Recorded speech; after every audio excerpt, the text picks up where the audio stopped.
Oh, I'm live. Dude, yo, it was good. It was good, bro. Dude, I was supposed to be live a lot sooner. I took a nap. I took a nap when I came home, bro. And, yeah, it's finally here. The practice stream. I mean, nothing was really that exciting. Practice stream. Um, Update on the video. It's the video's done. Not the video's not done. It's cut up. The video is cut up, but now I gotta edit it. I gotta edit it some more. But yeah. But yeah. Nap tech, yeah, did ass. I got a glass of wine. I actually got 2 glasses of wine. I'm an alcoholic. But yeah, we're switching it up. What's good, Venus? Your biggest fear was working on some shitty levels. Yeah, everyone here early.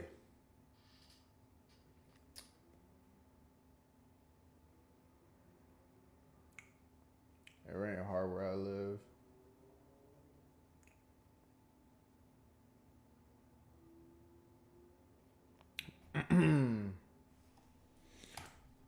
Yeah, chat.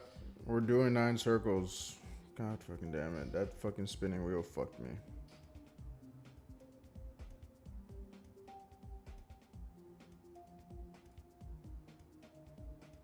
My bad. I'm talking to my girl right now. Let's race, shall we? For what, bro? You're the type of person to like stop, like quit. You're a quitter.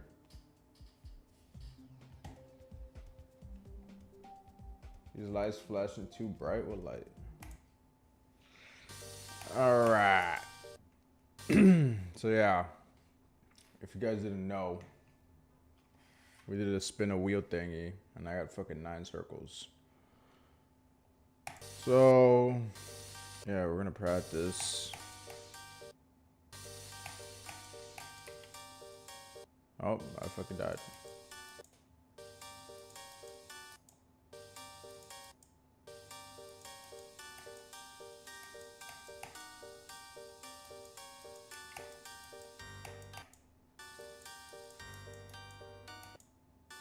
Bruh.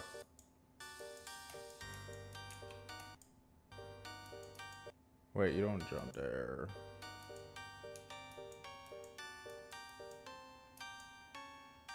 Bruh, this shit's gonna fucking... This shit gonna fuck me, dog. This part of the level is gonna fuck me. I'm scared. Have you seen my layout? What layout? It's not 2 a.m.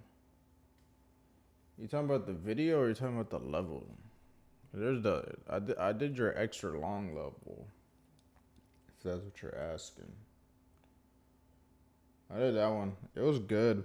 But for some reason my PC was acting so weird, so my geometry dash was my frames were dropping.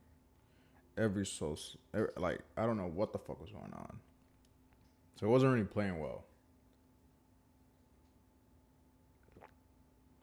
But I mean there's certain things where like I don't know if it was cuz my PC was lagging so bad or it's not that great. I think the first ship part where like it goes to the upside down portal and there's a jump ring on it, I just kept dying there. And I don't know if that's like on purpose or what. I don't know.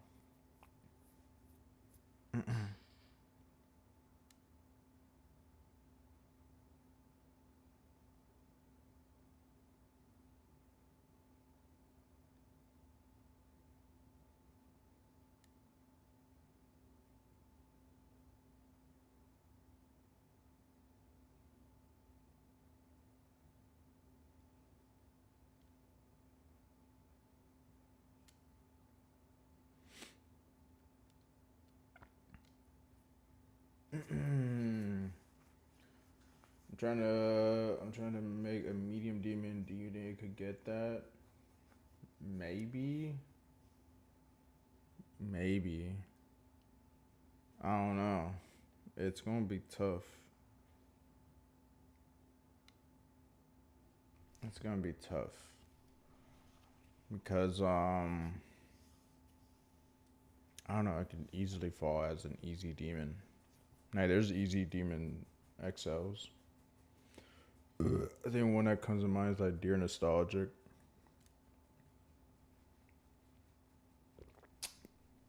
I could probably beat that level now. I've always wanted to beat that level. Not gonna lie, I have an A-Trap. I'm looking at this fucking Popeyes menu right now, bro. Shit's making me fucking hard.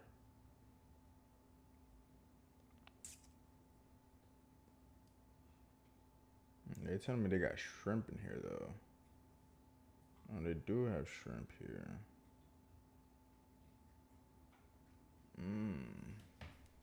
My girl needs to hurry up with her decision. Alright, let's try to get. What is it? 84? 83? I need to engrave this fucking part in my fucking head, bro. Because I genuinely do not want to die here.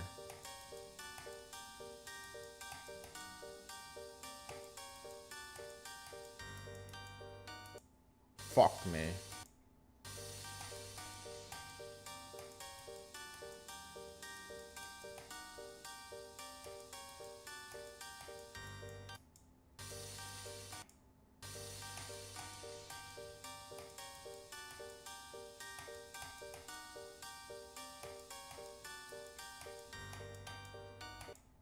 Oh my god, bro. That jump is a little tight in the pussy area, bro. Like, what the fuck?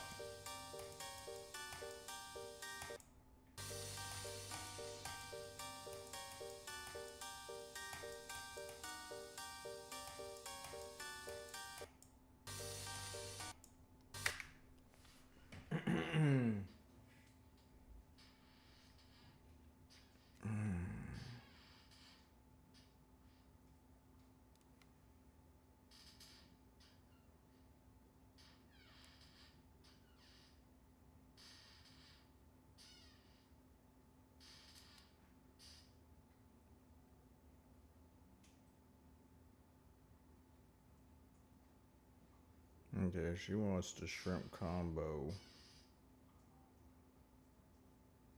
I'm guessing it's this.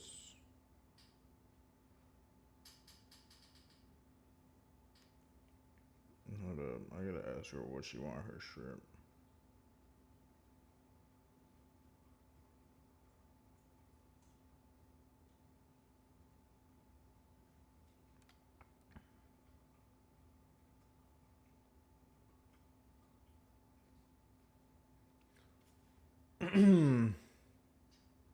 How are you dying? Hey, bro, I can ask you the same thing. Like, why didn't you beat hell? But, you know, you don't want to have those conversations. You fucking quit. Unlike me, I'm not a quitter. So you can criticize all you want. I could die as many times. I know for sure I'm gonna beat the level. I know I'm not gonna drop it like someone. Imagine dropping levels. Could never be me. Never be me. Bruh.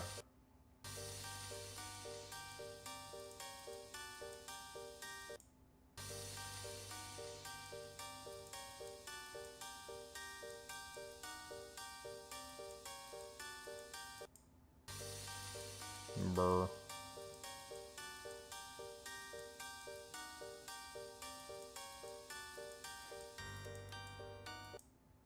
Damn, bro.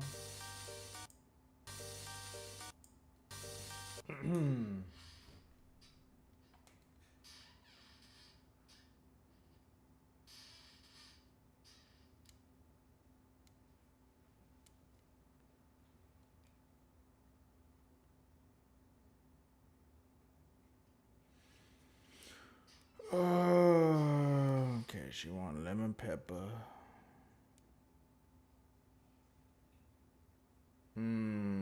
We're feeling mad sophisticated tonight, boys.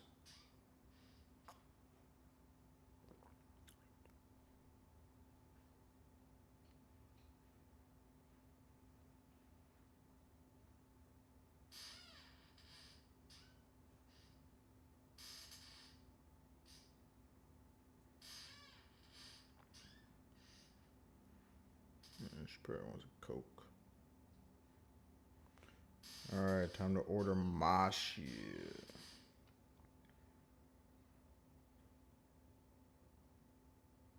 She got the chicken sandwich.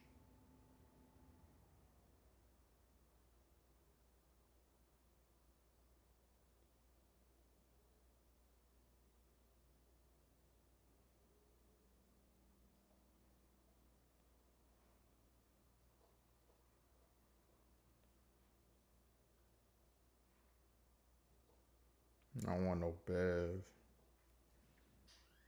I don't think you understand how hungry I am right now, dude.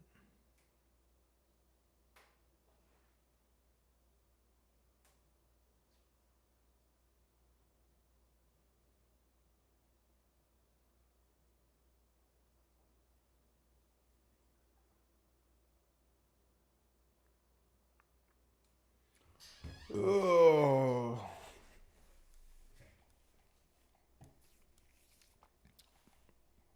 Not gonna lie, I did not make a fucking thumbnail, bro.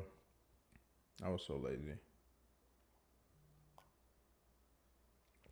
By the way, if you guys think I only drink beer, grow up. I drink wine. I'm a sophisticated boy. Sophisticated man.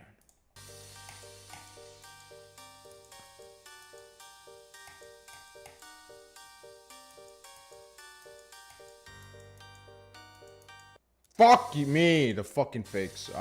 Dude, I'm actually fucking stupid.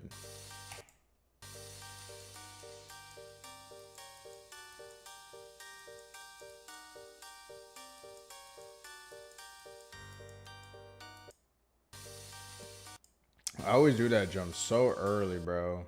I always do that too, bro.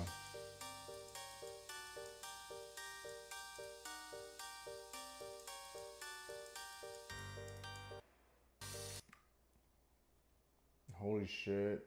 58 to 84. What is that, like 20%? Get out of here, man. You be dropping levels, man. I wouldn't be surprised if you dropped this.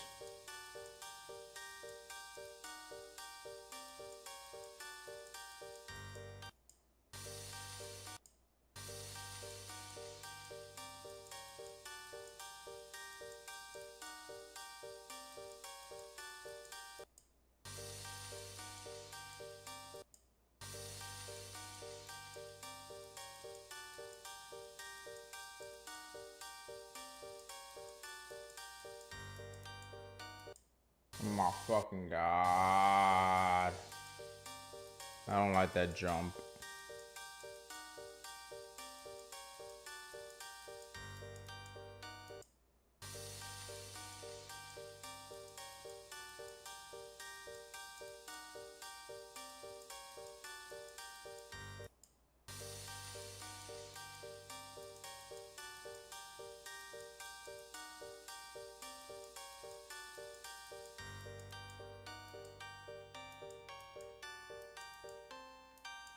Finally, Jesus Christ.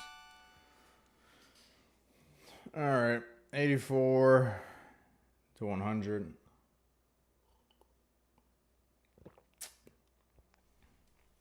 I'm definitely going to practice that ending off camera a lot. Anywho, now it's time to get to hell because now we have the wave.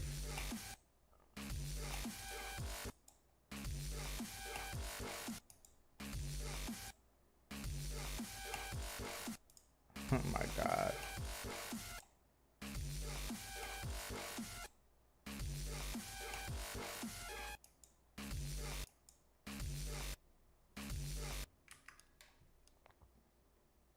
What? you retried your message like I didn't see it.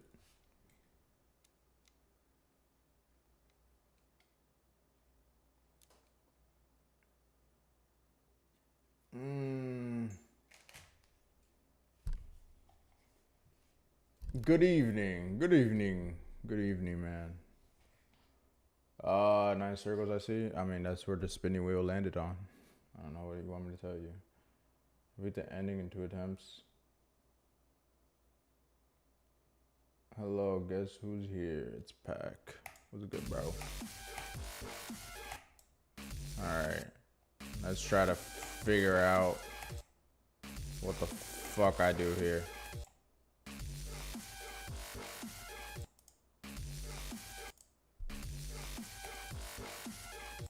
I'm not gonna lie, chat. The whiner's already hitting me. So, I'm not gonna lie. Once that Popeyes comes in, bro, I'm not gonna be sober. Yeah, like, how fucking lightly do you want me to click it?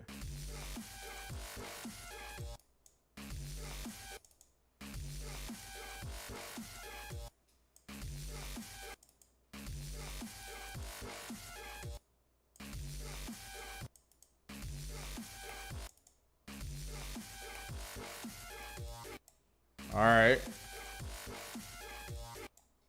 Alright. Oh. Oh. Oh. Oh. Okay.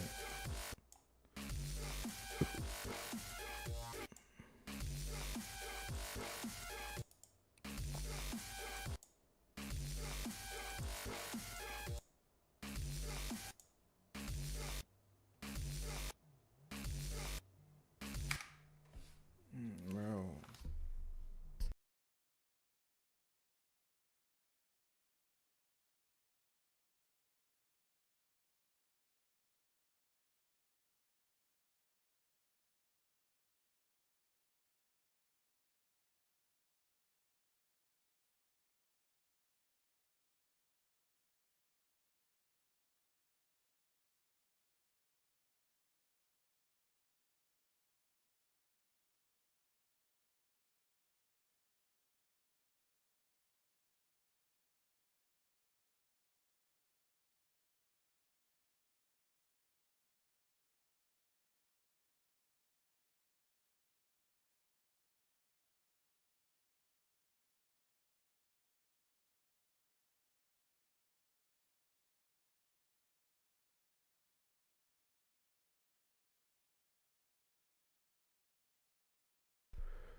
Sorry, chat. My mom called me.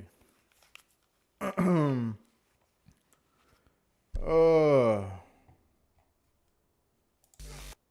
just trying to figure out this click pattern. I'm holding it too long. Like, bro.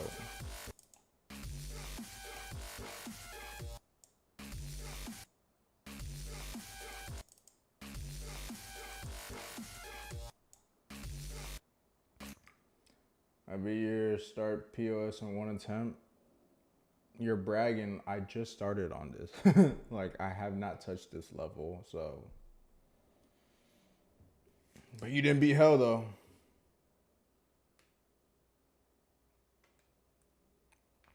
And I did. I don't give up like people like you.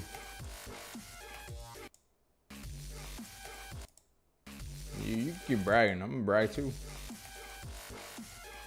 I beat you on the race. And you quit. It's okay, bro. It's okay.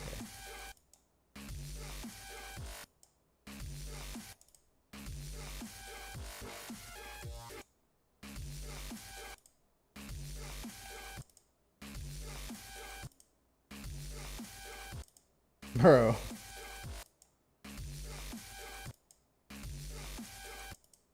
Dude. Yeah, I'm not gonna lie, I'm getting drunk. That's okay though.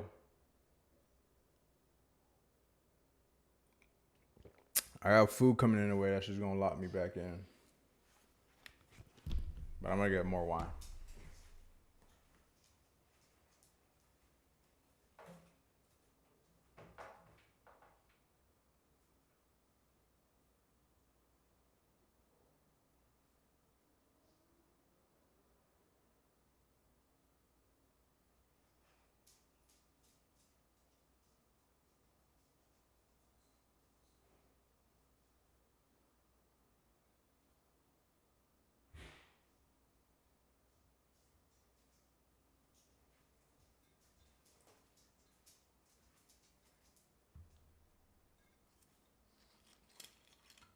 Ooh, chat.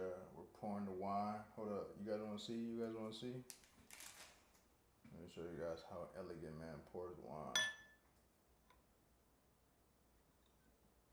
Fabuloso.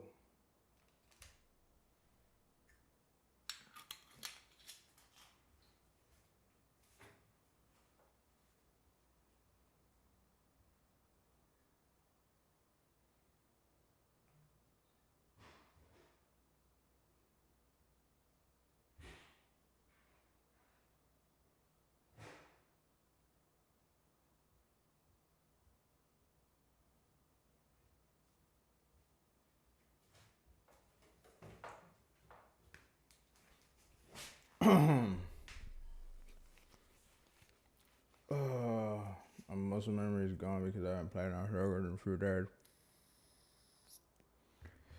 I added back. Gonna be drunk while playing. That's what I did for Hell. I used to fucking watch. What's his name? Nexus, I think his name is. I'd watch him play Hell.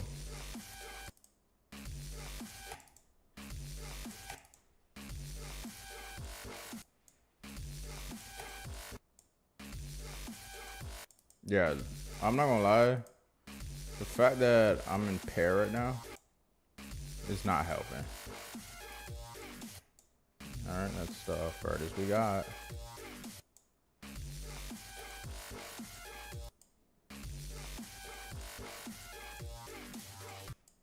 Oh!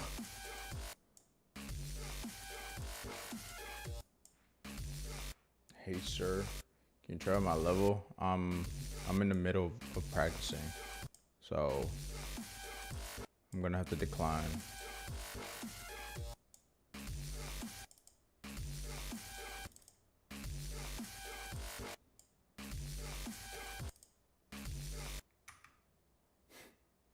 Don't. It's like 30 seconds long. My answer still stays the same.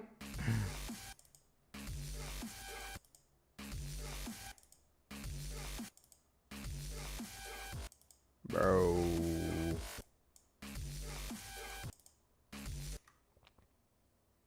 "30 seconds is fun. I could do a lot of things for 30 seconds.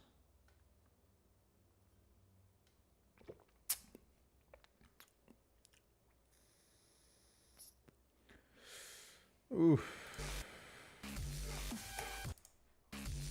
I get better at this click pattern. Now, sometimes I do like pretty good, and then I do that.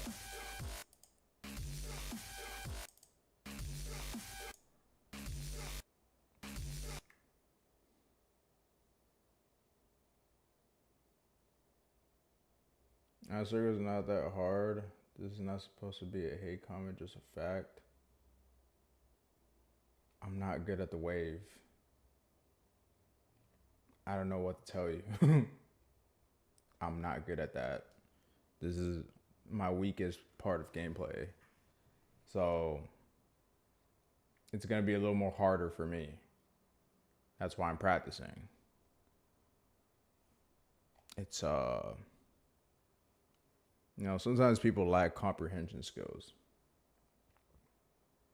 It's okay though.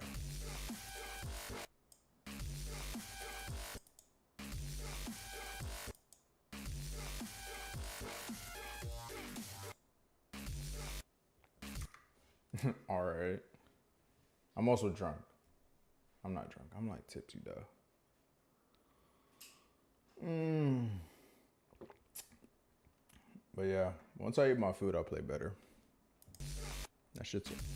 Is it on the way? I don't even know if that shit's on the way.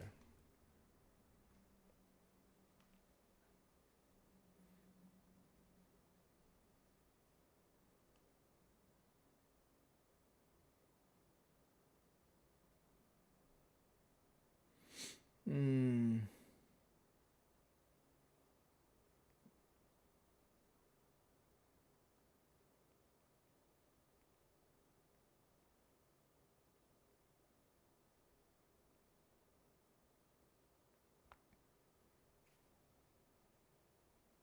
What are you guys talking about? Where my food at? Hey, they're picking it up. Oh, I should do a practice mode. So right here, you just.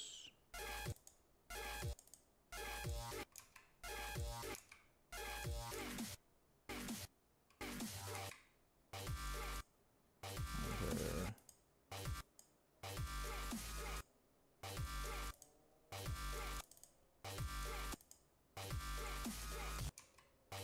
You gotta go wider.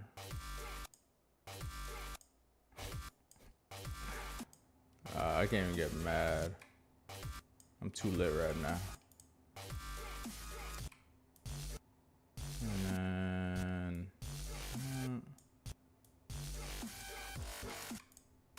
Oh yeah, then fucking dual part.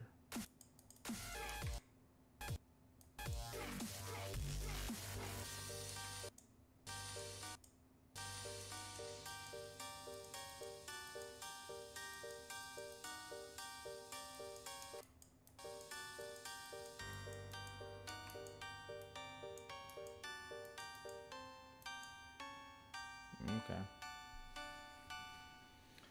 Oh, my pussy hurts.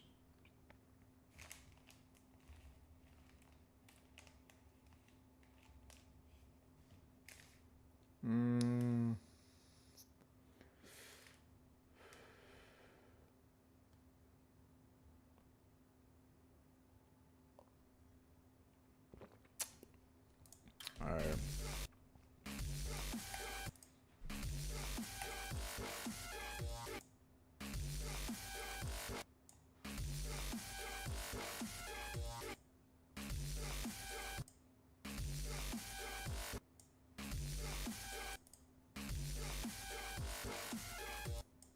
Yeah, I'm definitely gonna get a lot more better once I eat.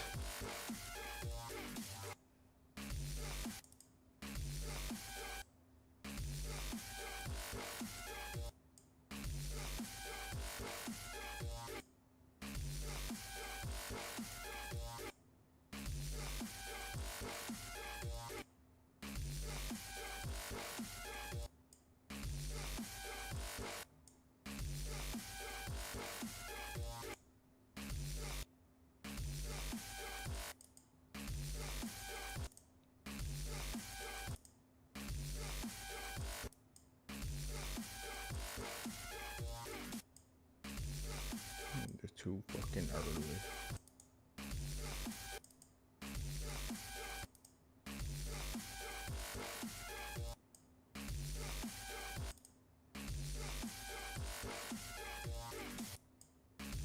I kind of lied right there.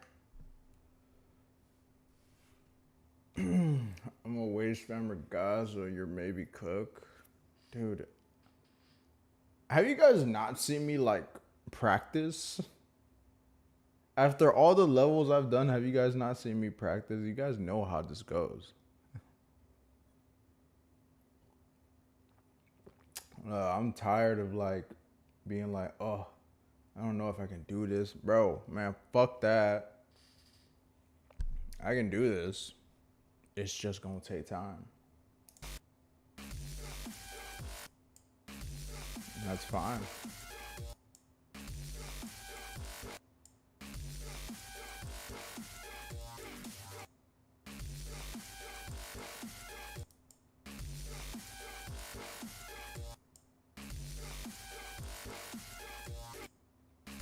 If I'm being, I think this level is gonna take less time to beat than hell. You got anyone got any predictions how long this is gonna take me?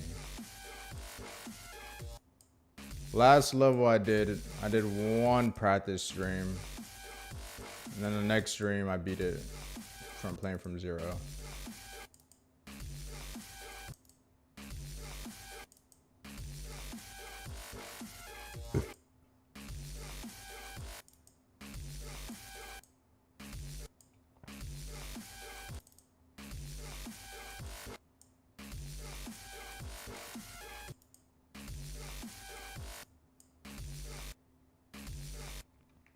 Three to five streams. Let's see if you still got that same statement once I eat. Whoops. Yeah,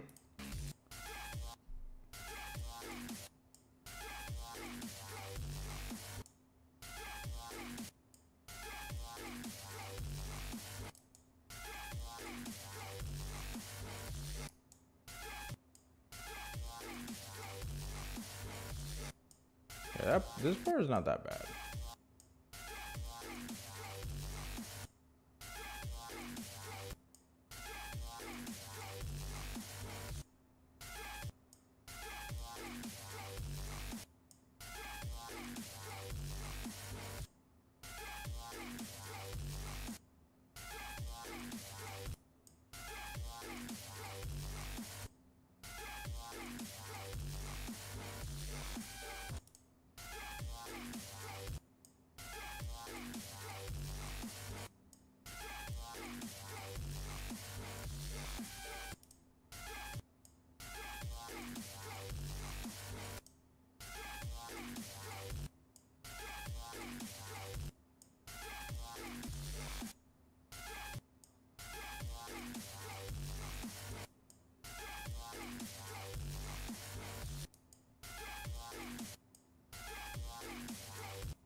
Oh, am I using the mouse? Yeah, I've been using the mouse. I've been using the mouse since forever. Bro, for some reason, the last mini dual wave keeps making my wave misaligned.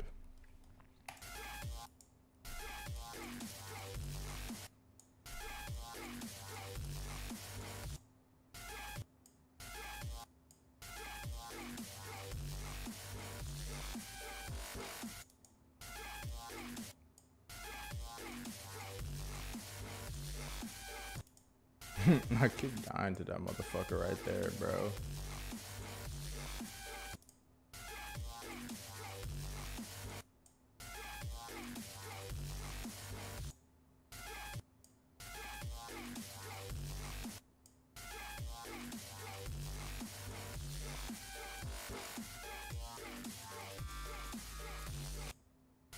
Okay, that was decent. I don't know how far I made it though.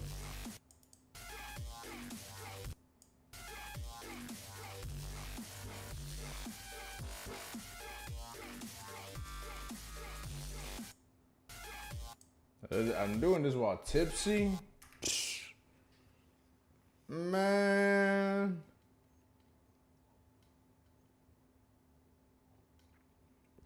My hands are sweaty. Let me wipe them. Can't relate, man.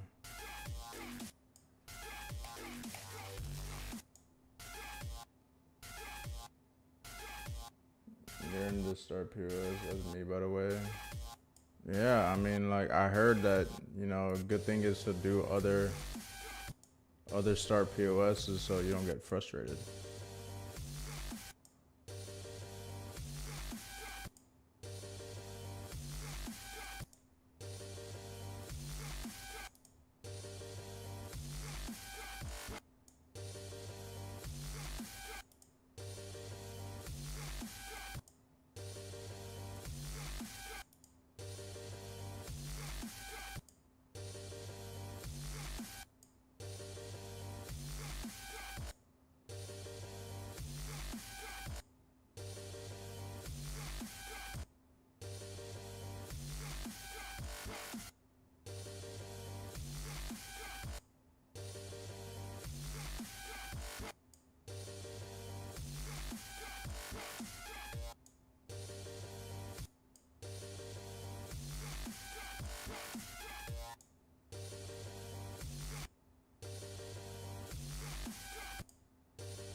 this is hard to see, I guess. This is something that we might be actually. Well, we do need to learn this ball part. So we gotta hit this late.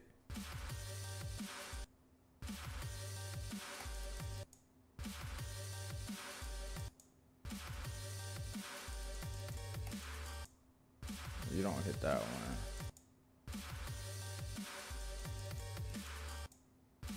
I hit it anyways.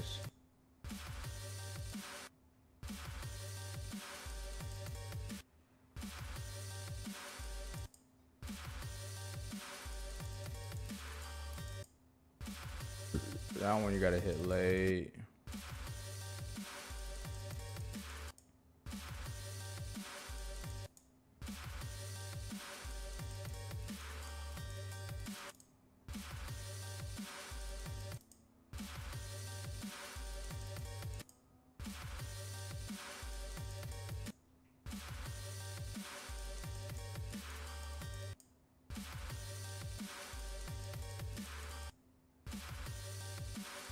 Don't hit that one, bruh.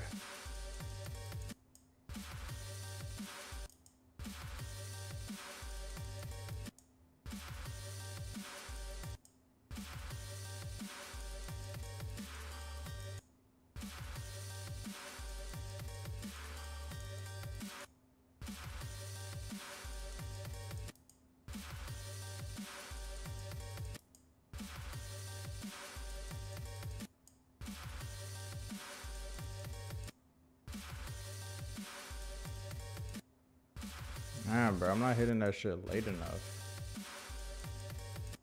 I keep doing the exact same thing.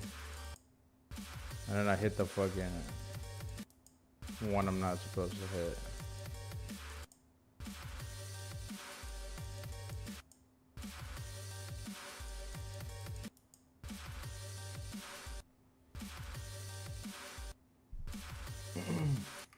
If you play from zero, I'll play from zero. Dude, this is a practice stream. I'm not gonna play from zero, bro. Like, where is this at? This is probably at the ship, which I would say that the ship is my strongest part. So I'll probably be able to get this down pretty quick.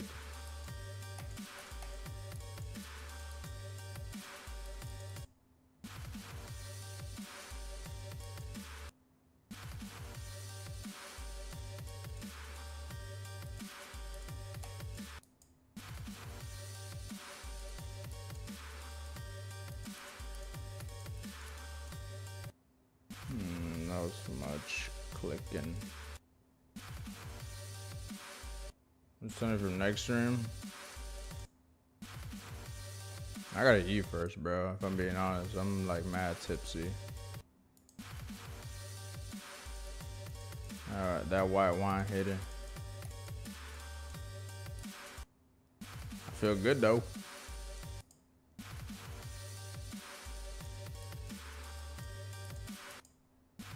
Man, I miss Black Ops 3, bro. They made a new update on Black Ops 3. And I can't really play it because I had a bunch of fucking mods and shit.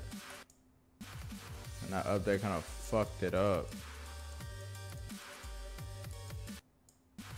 So now I gotta fucking, I don't know.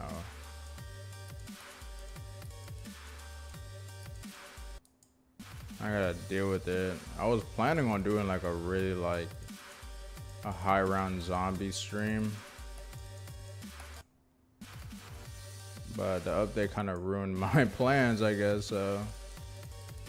But yeah, that video for Hell, I finished cutting up the video, so the whole not the raw video, like the cut up version of the video is done.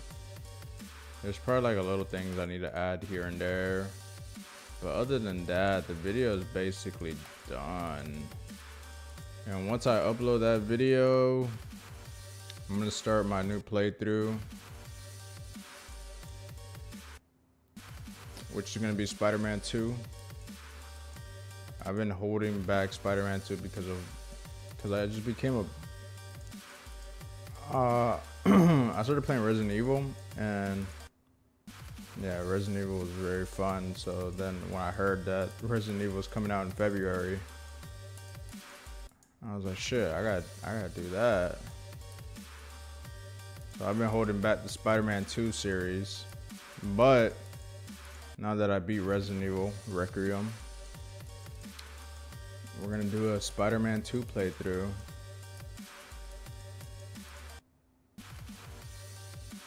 I just want to get past the shit part.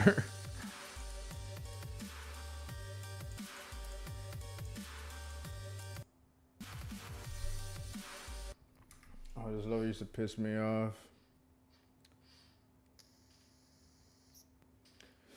Dude, I'm tipsy right now, so I can't really even get mad, bro. I'm like chilling. Did she pick up my food or what?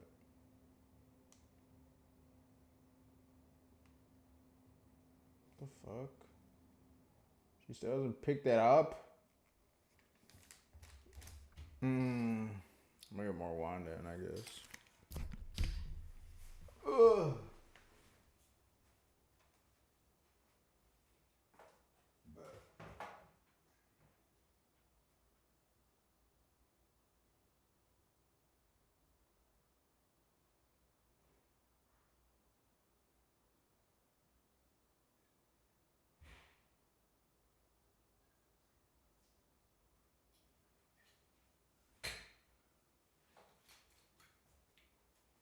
Try the bananas, darling.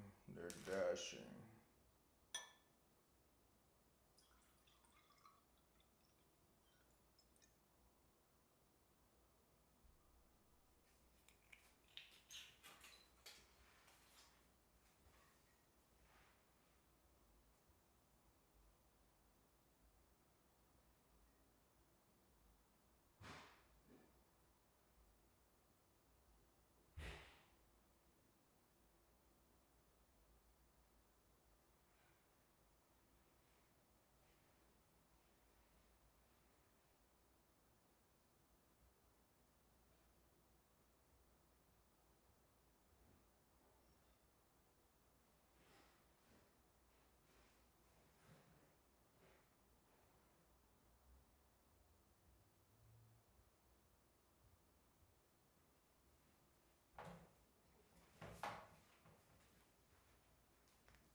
Oh. Try the bananas, darling. They're dashing.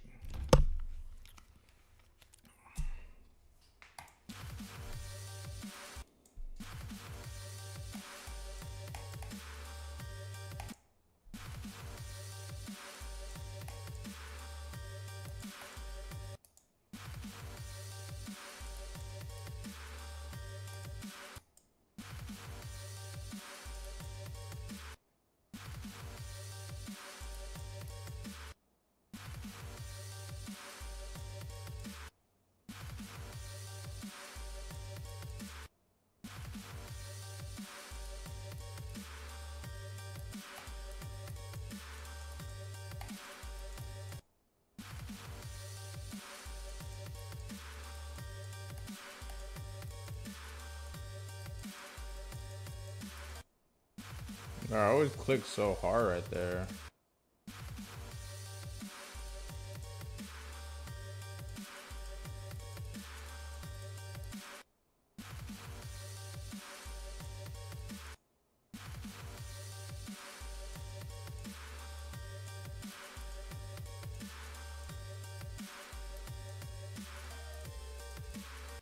No.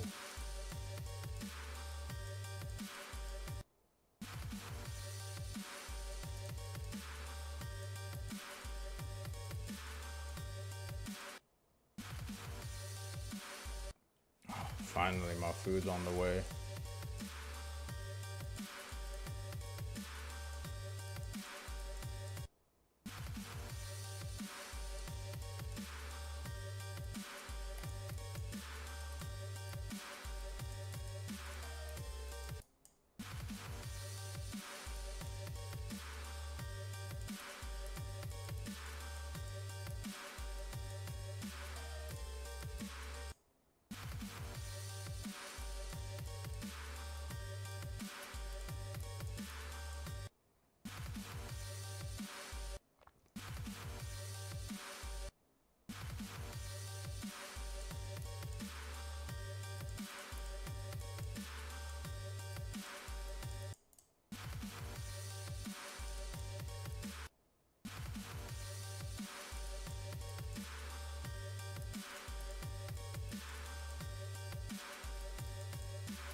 Wait, no account for GD?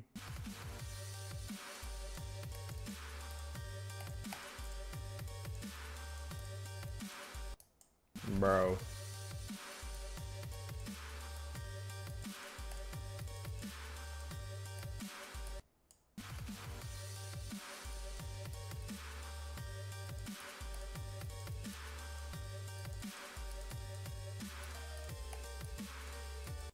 No!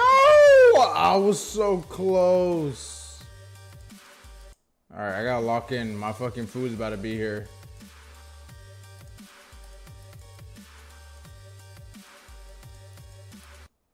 Bruh. I did not lock in.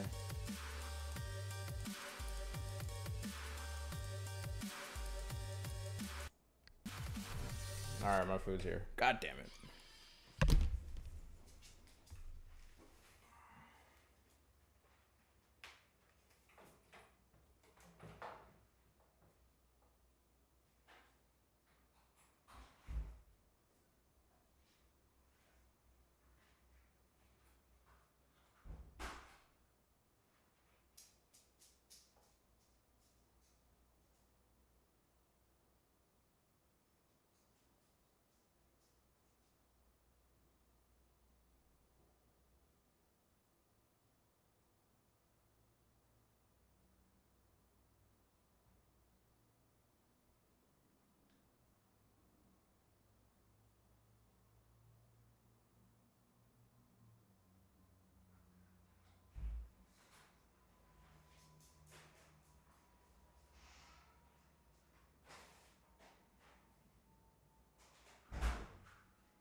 I got my food. Alright. You guys already know what time it is when I got food. It's time to react.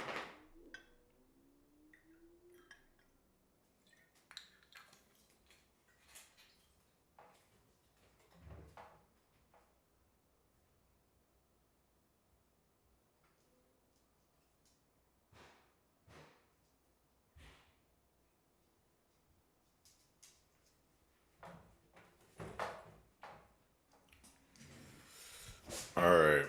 I got some fries. And I got some fried chicken. Oh, hell yeah.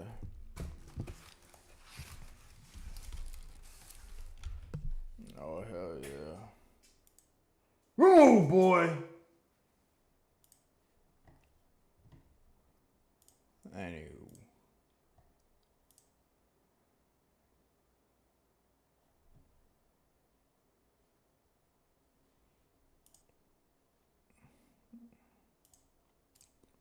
Alright, we're gonna react to something.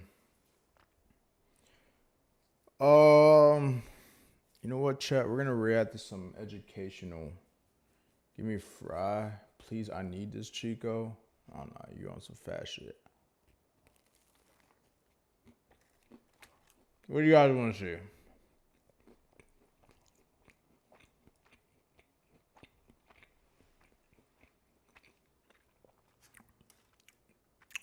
You guys want to see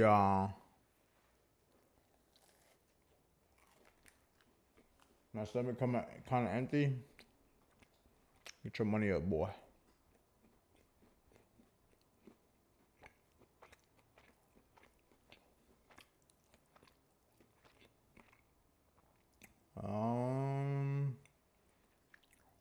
You guys want to watch like something informational?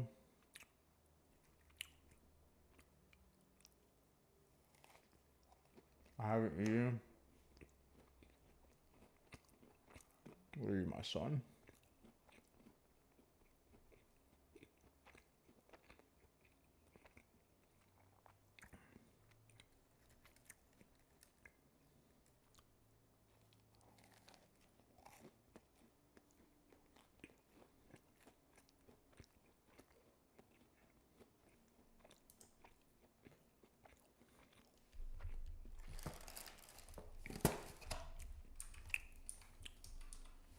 You know, watch Oversimplified. Have you guys ever heard of Oversimplified?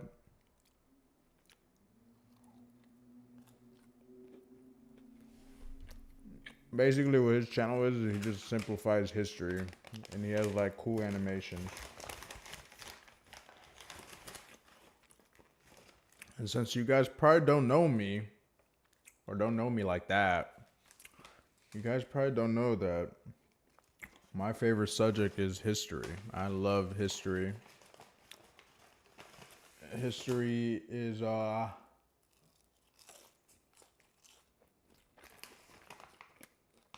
history is good for you, chat.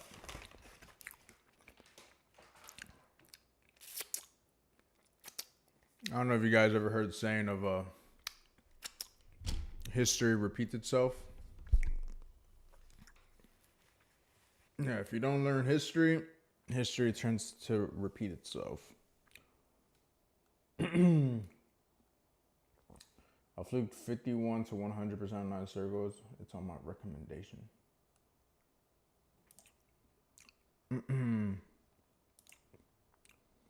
So which war do you guys want to learn about? We got World War II. We got the Napoleon Wars. Napoleon, chat. I did not know. Napoleon was a fucking dog. Mine is math. I hate it, but I love it at the same time. I hated math. The history, I always liked history because it's all like stuff that actually like happened.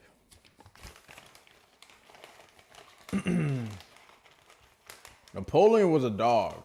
People don't even. People might not know. That motherfucker was a motherfucker.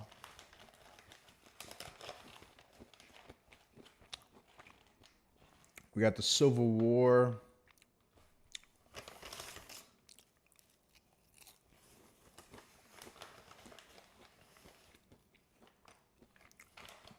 The Cold War is interesting because Cold War was like something like, it was just weird. It was a weird war because like war didn't happen, but war did happen at the same time.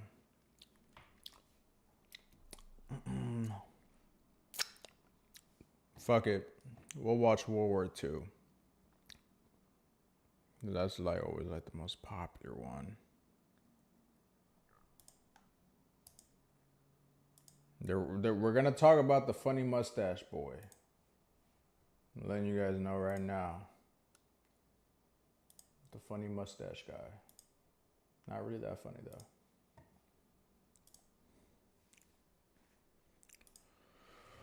Oh my god, give me this chicken right now. I need it. I need it. Give me the drum.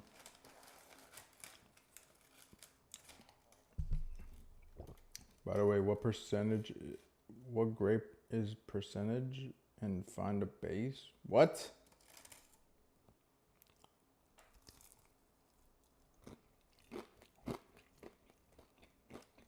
What are you on about? Oh.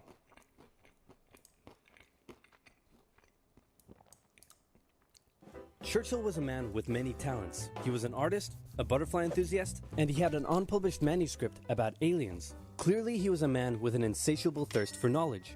Maybe he could have loaded up his computer and logged onto Skillshare, an online learning community with more than 19,000 classes in design, business, technology, and more. Perhaps he was considering a side career in fashion, but didn't know where to start. Damn.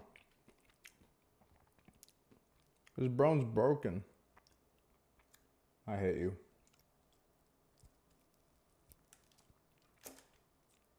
Skillshare, he would find courses in fashion design and garment construction. We're not sponsored by Skillshare. Now, without further ado, Don't listen to them. it's 1902. A young man by the name of Benito Mussolini moves from Italy to Switzerland to avoid military service. He gets big into socialism, working for trade unions, writing for socialist newspapers, advocating a violent overthrow of European monarchies, the whole shebang. This gets him in a bit of trouble with the Swiss police, so he gets arrested, sent back to Italy, set free, returns to Switzerland, is arrested again, goes back to Italy again, completes his military service after previously avoiding it, and then after a brief stint as an elementary school teacher, he finally returns to work as an avid socialist. His speeches and journalistic abilities made him famous among Italian socialists. By the way, chat, it's in the channel name. It's oversimplified. So he's just oversimplifying a lot of things that happen in history. So, you know, there's always more details to shit. He was anti-war, so when Italy colonized Libya in 1910, he rioted and got arrested. Then World War I came along, and once again he protested Italy's involvement. But then he thought, wait a minute, this war could bring about the social climate needed to overthrow European monarchies and bring about the socialist revolution everywhere. And suddenly he was pro-war. But his fellow socialists didn't like his new pro-war stance, so they kicked him out of the party. So then he said, you know what? I'm done with socialism. We need something new, not based on class divisions tearing us apart, but based on unity through nationality. We'll conquer the Mediterranean and reunite all Italian peoples just like the days of the Roman Empire. I'll call it fascismo, and it will guide the Italian nation to greatness. That's all well and good, Mr. Mussolini, but what kind of haircut am I giving you? Let's go with bold.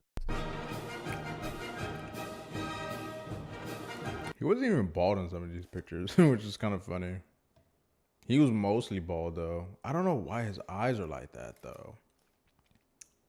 I already watched this. Bummer, I'm watching it. I watched it multiple times. It's a good video.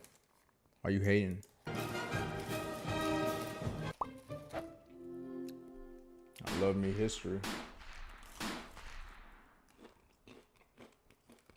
Italy had been on the winner's side in World War I, and they hoped they were going to get a lot out of it, but in the end, they only got a little, and they felt cheated. On top of that, a bad economy and weak governments meant that the Italian people were a little unhappy. So when Mussolini came along and said that he could fix everything, his fascist movement gained a lot of support. In 1922, he went to the king and said, make me prime minister, or I'll make me prime minister. And the king said, you and what army? This army. Fair enough. Then he went about establishing a dictatorship. I just find it crazy how easily people are just easily influenced. Like that. The country has to go to shit, and someone can come up with the most radical ideas. But since the country is so shit at the moment, they're like, you know what? We believe this guy. You know, maybe he'll take us to the promised land. And then bullshit happens. Every single time. With himself at its center. Europe had its first fascist dictator. Next up, Germany. Germany had been on the loser's side, and they got absolutely wrecked. Germany got fucked. Chat, when I tell you Germany during World War I got fucked, they got fucked. Their economy got fucked. They were told that their armies, or a lot of the military, they had to be disbanded. They were like, fuck you. And then they also, on top of that, owed a shit ton of fucking money to everyone who won that war, I guess. But yeah, Germany got fucked. There was a treaty that happened. And honestly, because of that treaty is why World War II happened. Because Germany was just, they just simply just got fucked. by the Treaty of Versailles. They lost territory, Yeah. You just said the treaty. That's the treaty, though. had to demilitarize the Rhineland, had to reduce their army to just 100,000 men, couldn't have an air force, had to pay the Allies a huge amount of money that it didn't have, and a new rule was established that every Englishman withheld the right to walk into the center of Berlin, pick out any German they wanted, and spank the hell out of them. I made that last one up, but it helps you understand how all of this felt to Germans. On top Yeah, I mean, yeah, he made that up, but they probably felt that way, though.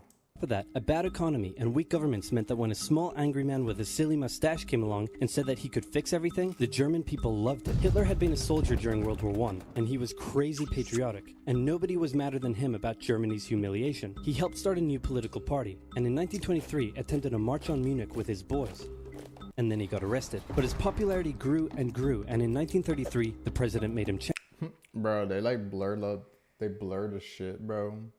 The little sign, you know what I mean? chancellor. He believed he was Germany's great destined savior, and he went full megalomaniac, establishing a dictatorship with himself at its center. Europe had fascist dictator number 2. Hitler and Mussolini had a lot of the same ideas, but more importantly, they had the same enemies, and they started to get along. Anyone else want to be friends? Franco? No? You good? I do. Who's that? It's Japan, and they've taken over northern China.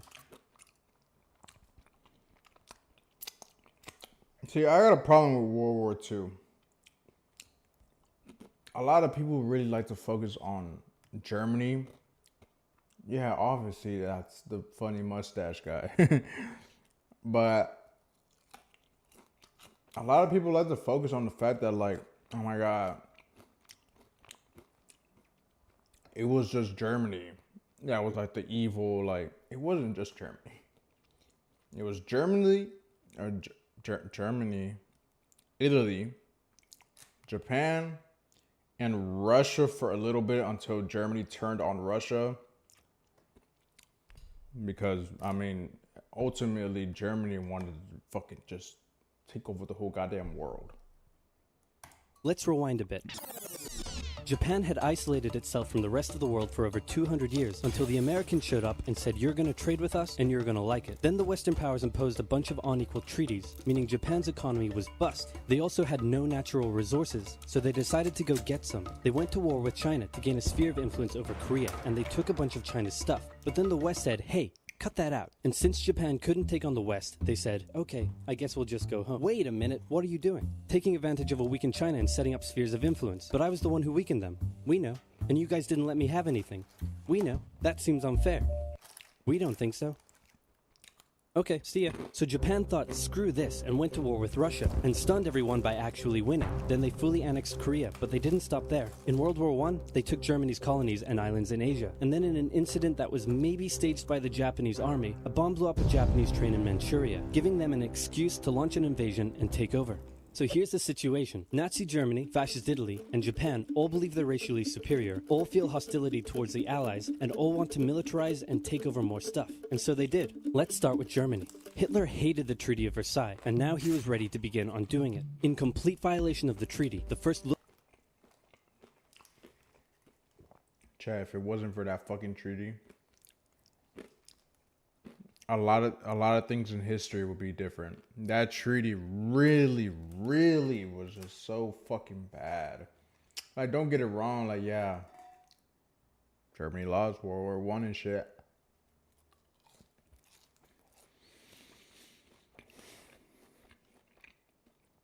But that treaty is definitely like one of the main causes of why World War II happened.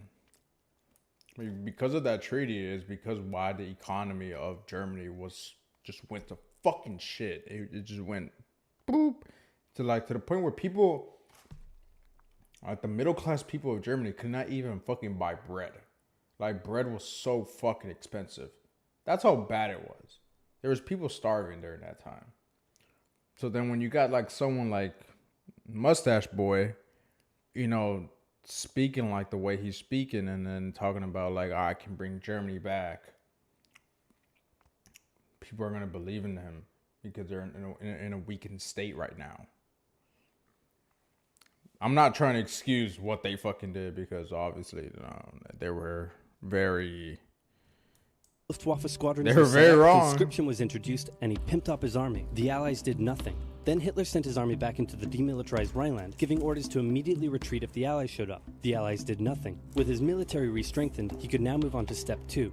He wanted to rapidly increase the Aryan population, and to do so, he needed Lebensraum, or in other words, he would have to take over the world. But for now, a good portion of Europe would do, and he began eyeing up his neighbors. The Allies finally started to get worried, so they implemented a fairly useless diplomatic strategy called appeasement, and it went a little something like this. Hitler would say, "I want that thing," and the Allies would say, "You can't have that thing." "Okay, you can have that thing, but no more." "I want that thing." And repeat. In 1938, Hitler's army marched into Austria and just took it, with no resistance. Boom, this is Germany now. Next, he demanded to be given the Sudetenland, an area of Czechoslovakia with many ethnic Germans. The Allies held a meeting with Hitler in Munich and said, "Look, we're going to give you what..." "Hang on, this meeting is about my territory. Shouldn't I come to the meeting too?" "Anyway, we're going to give you what you want." That happens a lot. That happens a lot. I don't know if you guys know, really. I'm not. I don't know if we have anyone in the chat, but I don't want to get controversial, but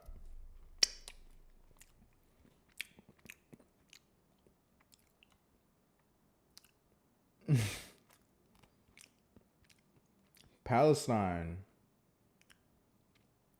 gave money to the United Kingdom or Britain or whatever the fuck. So did the Israelis. The Britain or United Kingdom told, I'm in chat? All right. So the United Kingdom said that if you guys give us money to fund this war or whatever the fuck, which I think it was World War I, if you give us money to fund this war, we'll give you this land. The land was Palestine. He promised that land to Israel and Palestine. They both gave money, a lot of money, to Great Britain. So then after like the whole war ended, it became a problem.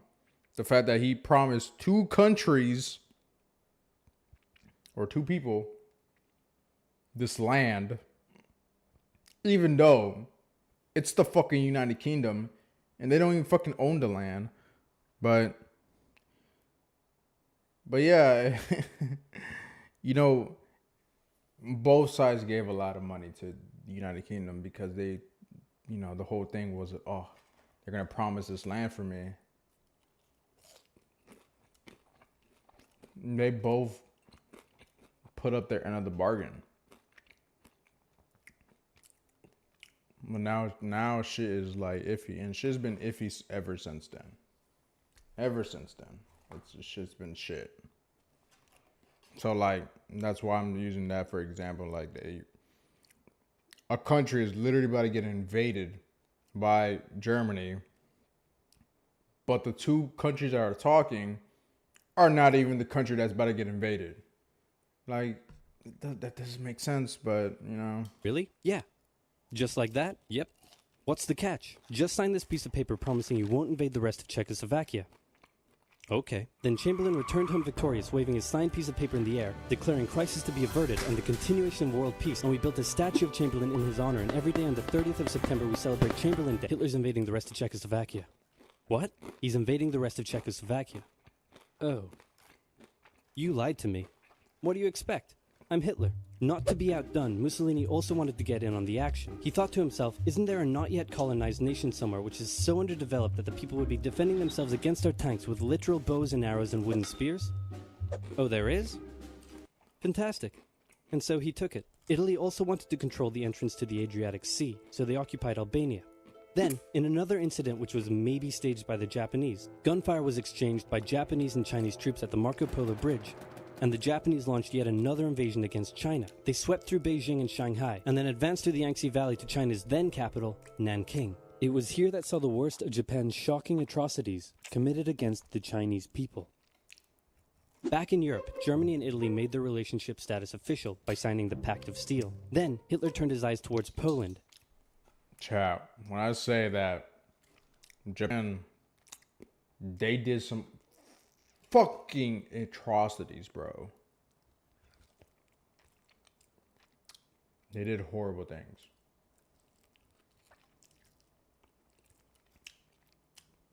Damn, my stream's effing.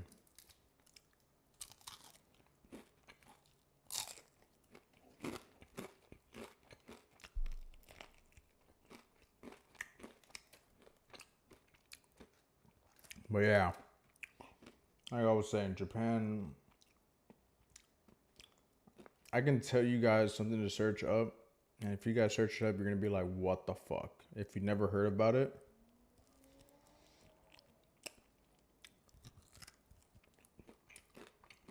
Japan did horrible things to the Chinese. Terrible things. Horrible things. And the hated Polish corridor, splitting Germany in two. At this point, the Allies really had to put their foot down, and they warned him that an invasion of Poland would mean war. Hitler had planned to continue his advance eastward, but he didn't want to end up fighting a war on two fronts. So for now, he made an alliance with Stalin, saying, how about we both invade Poland and split it between the two of us, and I definitely won't not refrain from not betraying you sometime in the future. Sounds good. This new alliance stunned the West.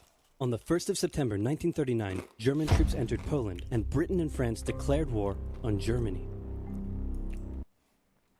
So see, this is why I say like the Soviet Union or Russia was like having an ally and not, because they literally helped Germany conquer Poland. The Poles fought hard, but they were no match for the two giants crashing down on them from either side. Then came a period known as the Phony War, where everyone just sort of sat around not doing much.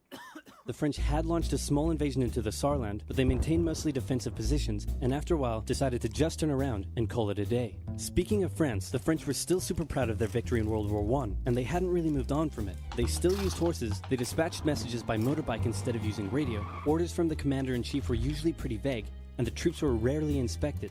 They built a line of defenses along their German border, but didn't bother extending it all the way to the Channel, and they wouldn't launch artillery strikes against Germany out of fear of being retaliated against. In a war, they didn't want to attack the enemy. And at first the UK wasn't much better. Chamberlain still naively hoped that the war could be ended diplomatically. Instead of bombing raids, the RAF dropped propaganda leaflets over German cities, which one air marshal said likely did nothing but provide the continent with toilet paper for the duration of the war. They also only sent 200,000 men to France, while the French had mobilized millions. Both Britain and France wanted to avoid a repeat of the First World War, and so they wanted to keep the war as far from home as possible. So they turned their eyes north, towards Norway. Neutral Sweden was exported.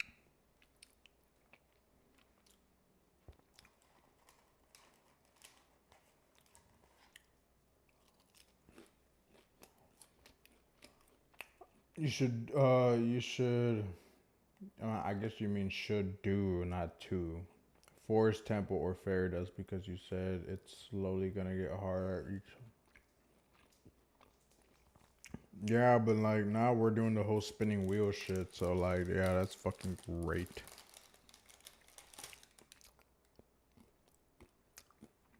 Exporting iron ore to Germany through neutral Norway, so the Allies asked them if they could please stop exporting iron ore to Germany, but this request was refused. Then, the Soviet Union attacked Finland, so the Allies said, how about we land troops in Norway and move them across Sweden to go help out your good pal Finland, and along the way maybe take control of all your airfields. But Norway and Sweden still said no. So the UK mined the waters around Norway to force any transport ships into international waters, and they also attacked a German tanker they found in the area. Hitler realized what the Allies were up to, and he quickly moved to secure his supply of iron ore. He launched an invasion through Denmark into Norway. The Allies rushed to land troops at key ports along the coast, but Germany had taken control of Norway's airfield, and their air superiority decided the fight.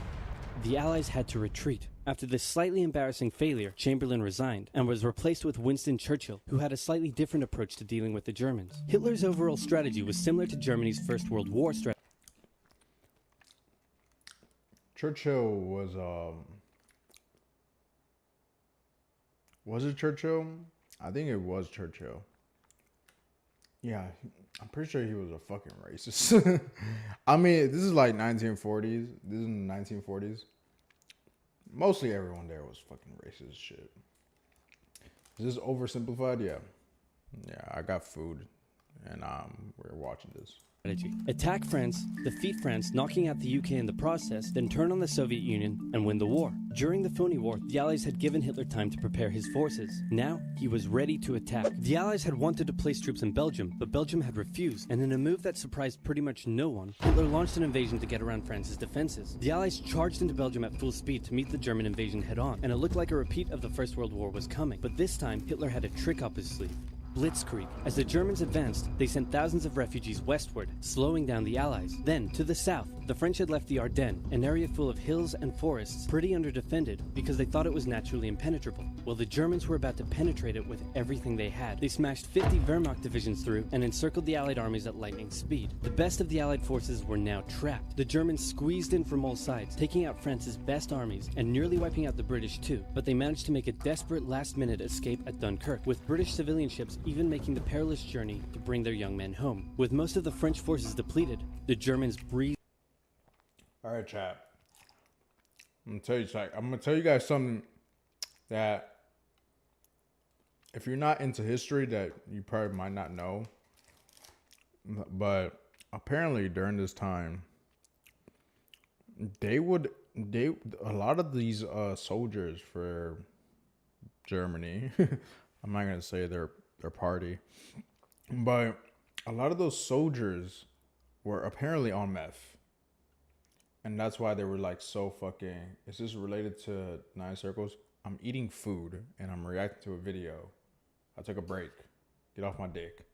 Anywho, so yeah, a lot of the soldiers were literally on meth during this time, and that shit was crazy to me. Apparently Hitler was, oh damn, I said his name. Funny mustache guy. Funny mustache guy was fucking off his shit, bro. That motherfucker was doing hella drugs. through, taking Paris, and France fell. What the Germans couldn't do in World War I, Hitler had done just like that. Hitler hoped that with the fall of France, the UK would also lose hope and sue for peace. But quite annoyingly, it didn't, and he needed to secure the Western Front, so he tried to force them into... You didn't know? Yeah, they were on meth. They were on a shit ton of meth. Submission with mind games. The UK were now all alone, and Hitler wanted to emphasize that. First of all, just before France fell, Italy finally declared war on the Allies, making the UK's situation even worse. Next, instead of just occupying all of France, Hitler occupied the coastal areas for defense, but allowed France to continue its existence as a German puppet. You know there's chances for YouTube live ban? Why would they ban me off a video that is literally on YouTube? State. This way, it looked like the UK's old ally. What are you watching, bro?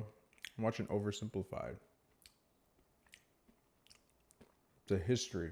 It oversimplifies history because I'm pretty sure you guys probably can't watch in-depth history.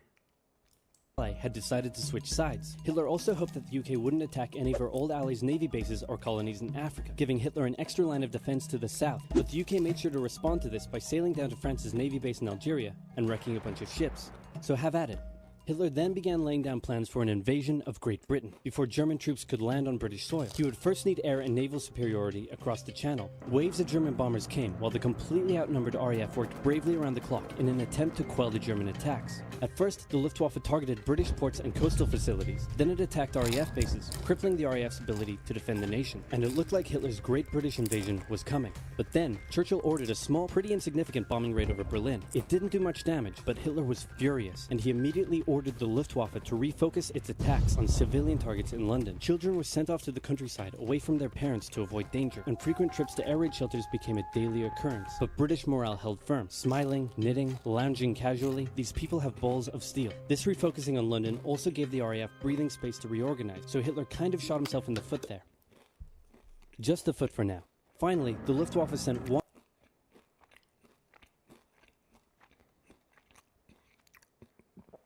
There's a lot of conspiracy theories over Mr. Mustache Boy's face, or not face, but his death. One massive all-out attack on London, and the RAF successfully repelled it, destroying many of the German aircraft and placing air superiority firmly in British hands. Hitler's invasion had to be postponed, but the bombing of British cities continued for some time.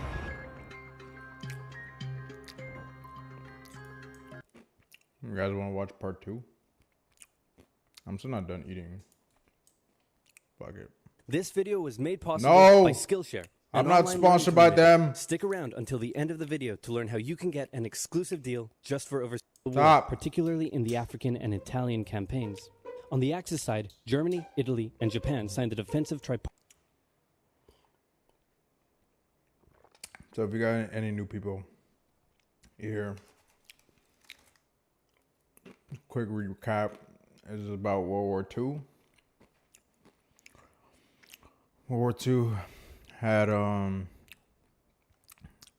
Germany, obviously, Italy, and Japan all against the world. And I guess the Soviet Union for a bit, because when it came to invading Poland, the Soviet Union and Germany did that together.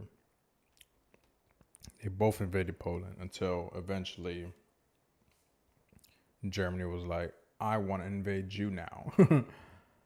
And, they invaded France, a couple countries in Africa. And then Japan was going against China and doing atrocities. Like atrocities. Really bad things. America during this time was not really into the war. During this time, America did not want to get in the war, especially after World War One, because I feel like people forget after World War One happened, even though we had a lot of deaths, we had the virus. We had a virus come out, and that also killed a lot of people. So not only did we lose a lot of humans because of World War One, after that, we lost a lot of people because of the flu. Or was it the flu, like the Spanish flu or some shit like that? Tripartite Pact, bringing their military alliance even closer together. The Soviet Union's war against Finland should have been an easy victory, but it became a humiliating struggle, and their military ineptitude was put on full display. In the end, they did force the Finns to sue for peace. Then, they continued their honorable campaign of pushing around much smaller countries by annexing the Baltic states and part of northern Romania. France's colonies in equatorial Africa were like, heck no, we aren't going to join the Germans, and they all pledged their allegiance to free France, except for Gabon, which had to be taken by military force. The Allies also tried to capture the strategic port of Dakar, but that ended in failure. Mussolini had seen Hitler's successes, and he thought now it was Italy's time to shine, so he tried to take British Somaliland, and that went pretty well. Then he tried to take Egypt, and that went less well. Then he tried to take Greece, and that went really badly. Churchill began referring to Italy as Europe's soft underbelly. He began favoring a military campaign from the south and started sending British troops to Greece. All of this had Hitler pretty concerned, and he moved to protect his southern flank. He had been getting friendly with Hungary and twisted their arm into signing the Tripartite Pact and joining the Axis powers. Romania was also eager to join for protection against the Soviet Union. The Tripartite Pact was designed to prevent any other countries from deciding to join the Allies, specifically Britain's old ally, the pesky United States of America. When war first broke out, American public opinion was strongly against joining in. In 1940, there was an election. The Republican candidate said, "I will not send any young Americans to die in Europe," and sitting President Franklin D. Roosevelt said, "I will also not send any young Americans to die in Europe. Unless I have to, then I might." And Roosevelt won. Churchill asked, And why do we send Americans there? It's all because of Pearl Harbor. We'll get there though. him to join the war. But Roosevelt said, "No can do, Winston. But you know what? Here, have some weapons." America began supplying the Allies with food and munitions. But there was one problem. German U-boats were sinking thousands of Allied supply ships in the Atlantic, including American ones. If the Germans could sever Britain's supply line, the UK would starve. Throughout the war, the Allies had to come up with better technology to fight the U-boats. Improved radar, aircraft with longer range, better weaponry and convoy tactics. At one point, a man even called a meeting and said, "Pykrete. You take some wood, you take some ice, you put them together, you get pykrete." And then he pulled out a gun and shot some wood and it shattered. And then he shot some pykrete and the bullet ricocheted off it and hit someone else in the conference room. Then they tried to make a pykrete aircraft carrier, but that idea was scrapped because that's a really dumb idea. In the end, Alan Turing and his team of codebreakers cracked Germany's Enigma code, and the U-boats gradually became less and less of a threat. Back in Africa, Britain decided to push Italy out of Egypt. Hey, that was pretty easy, so they kept going. Hitler realized he was going to have to finally step in and do something. He went to Bulgaria and Yugoslavia and said, "Hey, I'm going to move troops through you to get to Greece, so either join us or, be invaded. Bulgaria opted to join them. Yugoslavia opted to be invaded. Then Greece finally fell to the joint German-Italian invasion. The British had moved troops from North Africa to fight in Greece, which helped Rommel and his tank divisions push the British back to Egypt, and they could have kept going, but a small, mostly Australian force held out under siege for 8 months in Tobruk, denying the Germans a strategic port city and disrupting their supply line. Despite having some success in the Middle East, the British didn't seem like any real threat for now. Hey, Soviet Union, look out! With 3 million troops, Hitler launched the... This is where Germany fucked up. Germany, as evil as they were, Germany had full advantage. And yeah, funny mustache boy.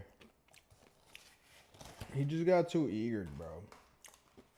He was just biting too much, or like, what is it? What is it saying? Like too much, more than you can chew, or whatever the fuck it's called.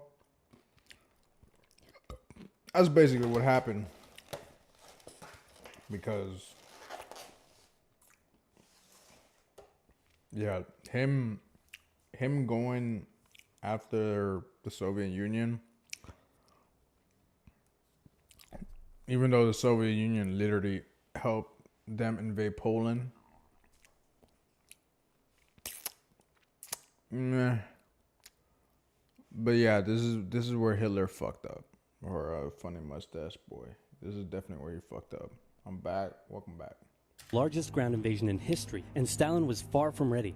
Both Churchill and Roosevelt had warned him of an impending attack, but he dug his head in the sand and the Soviets didn't stand a chance. Germany made staggering progress, with huge encircling movements capturing mind-boggling numbers of Russian troops. 250,000 at Bialystok, Minsk, 300,000 at Smolensk, nearly 700,000 at Kiev, and again at Vyazma and Bryansk. Leningrad was put under a siege that would last an insufferable 4 years. The invasion of Russia had been Hitler's main ideological goal from the beginning, and his hatred for the ethnic peoples there was now unleashed in all its fury. The Eastern Front of the Second World War was brutal for all that endured it. The Germans were now inside of Moscow, and that's it.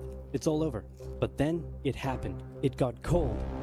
Stupid cold. Hitler had hoped the Soviets would give up before winter, but they kept fighting. It was so cold, bro. Russia, or the Soviet Union during that time, is so fucking huge, bro, that like, bro, it got fucking cold. You know how cold it has to be to your car to fucking... for oil to freeze in your car, bro.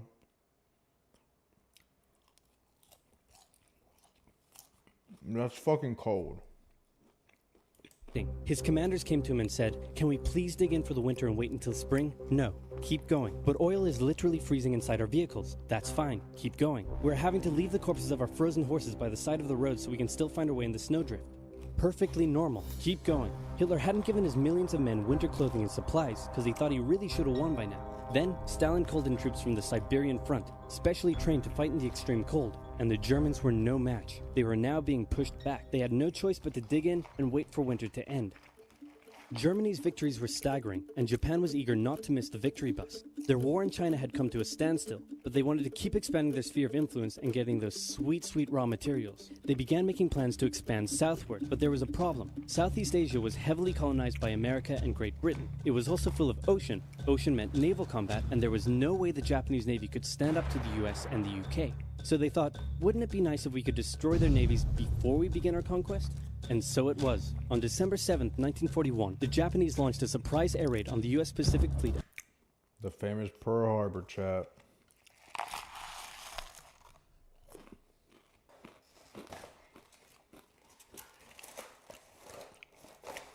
And then America joined the war. Pearl Harbor, and inflicted a huge amount of damage.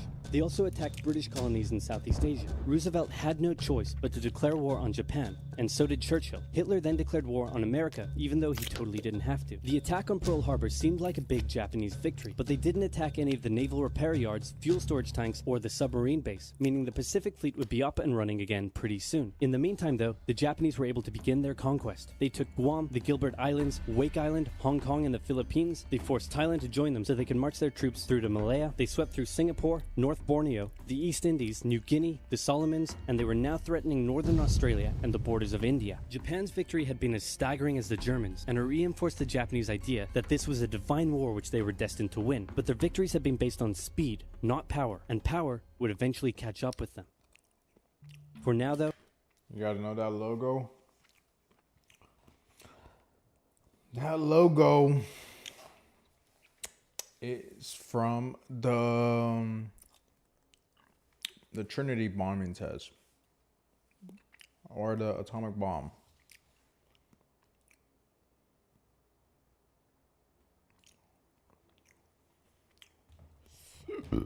That is the big old atomic bomb. in all occupied nations, the people suffered persecution, forced labor, harsh punishments for any who spoke out against their occupiers. In Europe, the Nazis were rounding up ethnic minorities and other unwanted groups and individuals. In particular, millions of Jewish people would suffer through the terrible events of the Holocaust. Brave resistance movements rose up in defiance of their invaders, while the people held out for hope. And hope was coming. Man, why is my stream effing?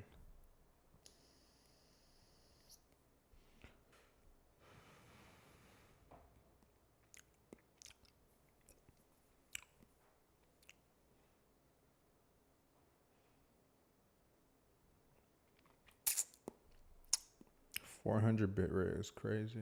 Then I should jump to 20,000 bit rate. There we go. We're back. Winter was over, and Hitler could continue his push eastward. But this time, he switched up his strategy. He wanted to focus on the south. His plan was to cut off the Russian armies in the Caucasus, an area full of oil, and then invade the Caucasus and take all the oil. His forces moved across the north with ease, and Hitler got cocky. He rerouted the 4th Panzer Army south early, leaving the 6th Army to complete the encircling movement alone. To do so, the 6th Army had to reach and take the key Soviet city of Stalingrad. The Russians defended it fiercely, and Stalingrad saw some of the harshest fighting of the entire war. The Soviets held up the German Man, this reminds me of like that Call of Duty mission, bro. I don't know if you guys ever played Call of Duty War at War. It was from Treyarch. But yeah, there was like a big battle there. You know, Stalingrad was like...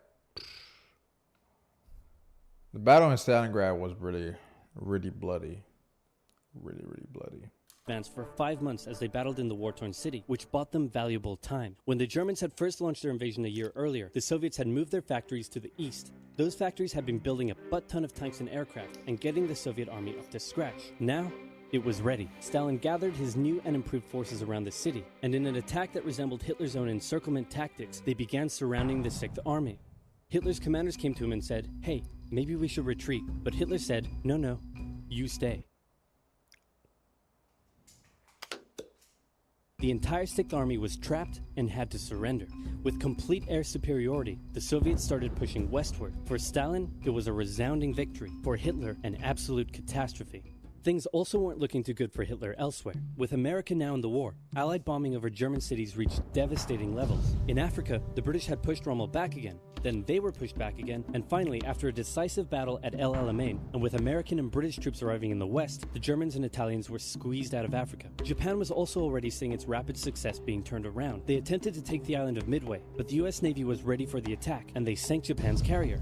Actually, they sank a lot of them. It was a battle from which the Japanese Navy would never recover. British, Indian, and Chinese troops held the line in the harsh jungle terrain of Burma, and the Japanese suffered losses in the Solomon Islands and New Guinea. They began to realize they were not invincible. With the Axis out of Africa, the Allies had to Invincible?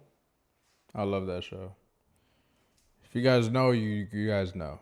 decide their next move. Churchill still wanted to attack from the south, while the Americans preferred a full sea invasion in northern France. "All right," said the Americans, "we'll do it your way." Allied forces successfully landed in Sicily and began moving north. They also carried out bombing raids over Rome. The thing was, many of the people in Sicily had relatives living in America, and they greeted the American troops quite warmly. With the war reaching home territory, most Italians just weren't that into it, and Mussolini was suddenly very unpopular. He was voted out by his own fascist Grand Council and was toppled from power. Italy immediately began negotiations for surrender. Hitler wasn't surprised and had already sent reinforcements southward. In an operation he ironically called Operation Axis, German troops quickly disarmed Italian troops in the north. The Allies continued fighting the Germans up through Italy, but then winter set in, meaning mud, and everything slowed to a halt. "Alright," said the Americans, "let's do it our way as well."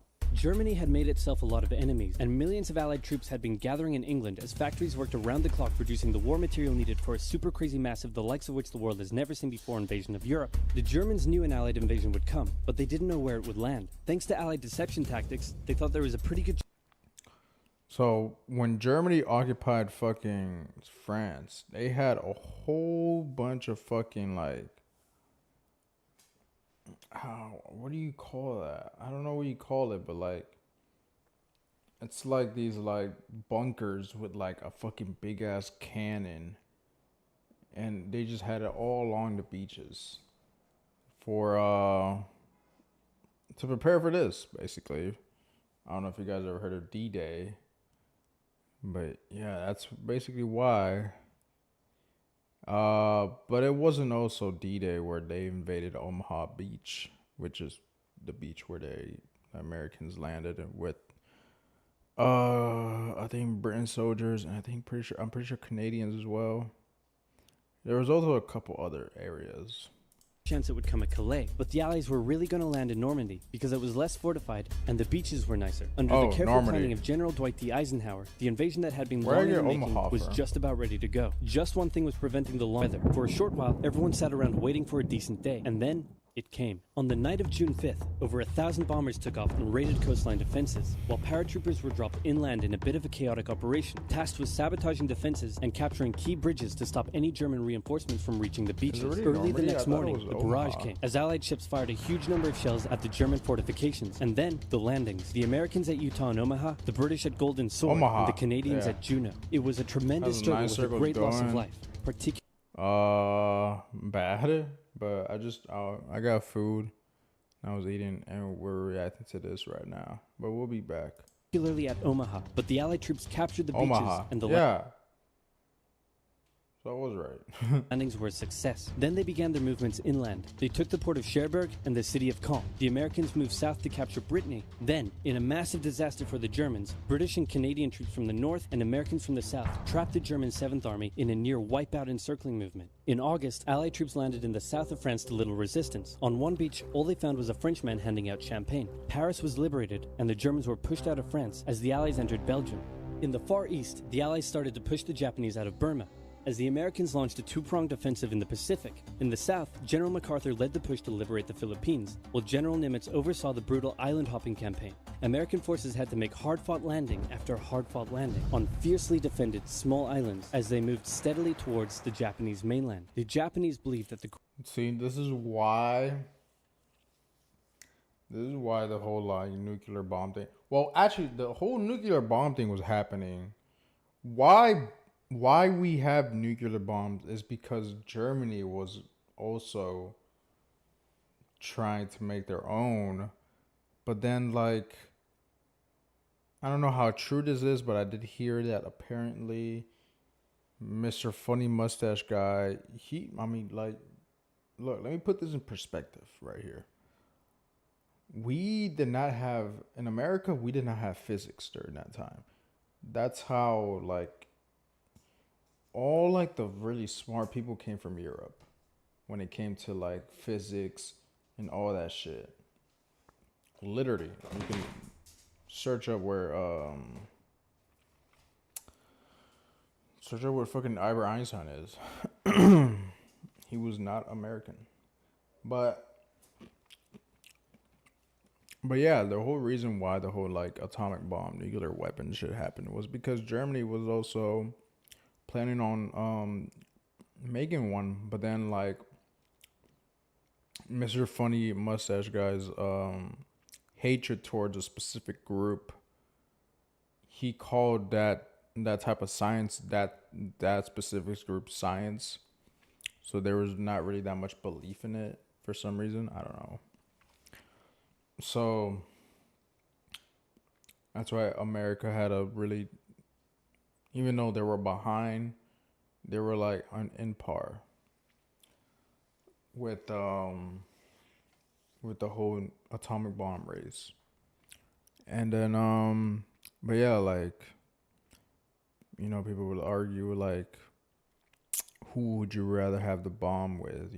Would you rather have funny mustache guy have the fucking atomic bomb or America have the atomic bomb? During that time, you're gonna choose America, but I'm gonna be honest, no one should have that type of power.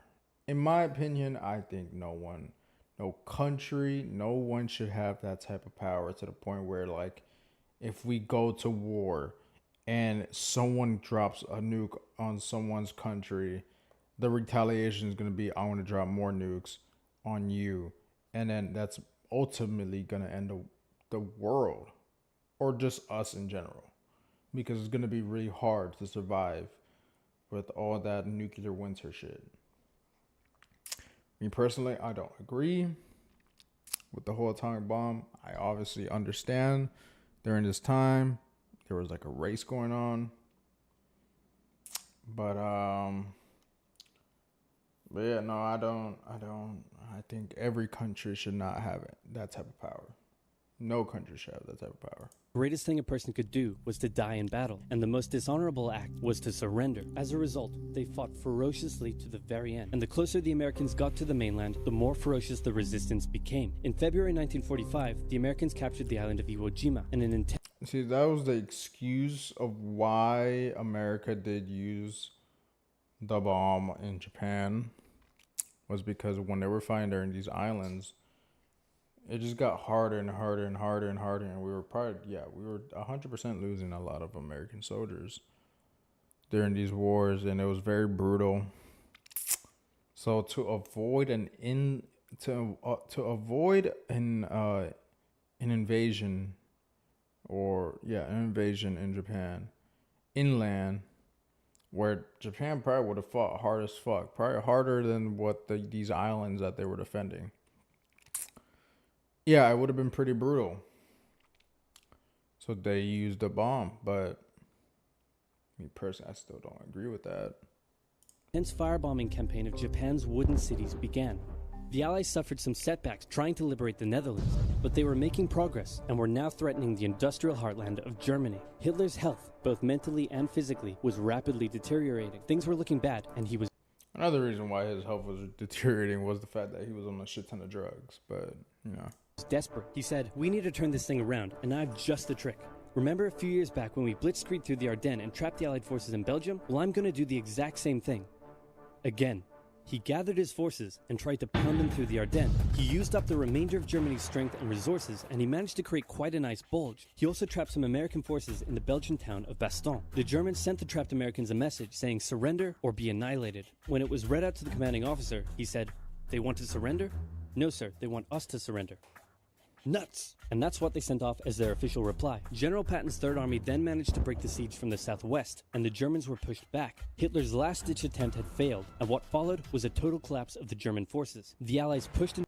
So yeah, you got the Allies, you got Canada, America, United Kingdom, and then you have on the other side, you got the Soviet Union, both going after Germany,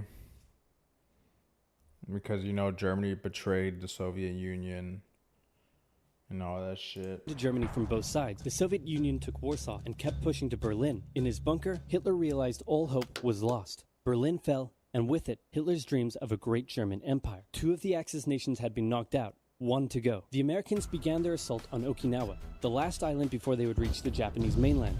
The desperate Japanese fought hard, launching kamikaze attacks on the US ships. The citizens of Okinawa suffered through the terrible fighting, but in 2 months, the island was captured. The Allies now had to make a choice. Either continue the devastating struggle up the Japanese mainland, or they could try to coerce the Japanese into surrendering now. In July, the first successful atomic bomb test took place in New Mexico, and that is the Trinity test right here. This is where the good old famous Oppenheimer was like the leader of that group. Yeah, we were successfully able to make our own atomic bomb, and honestly, it's uh my stream's effing. Is my stream coming back to life?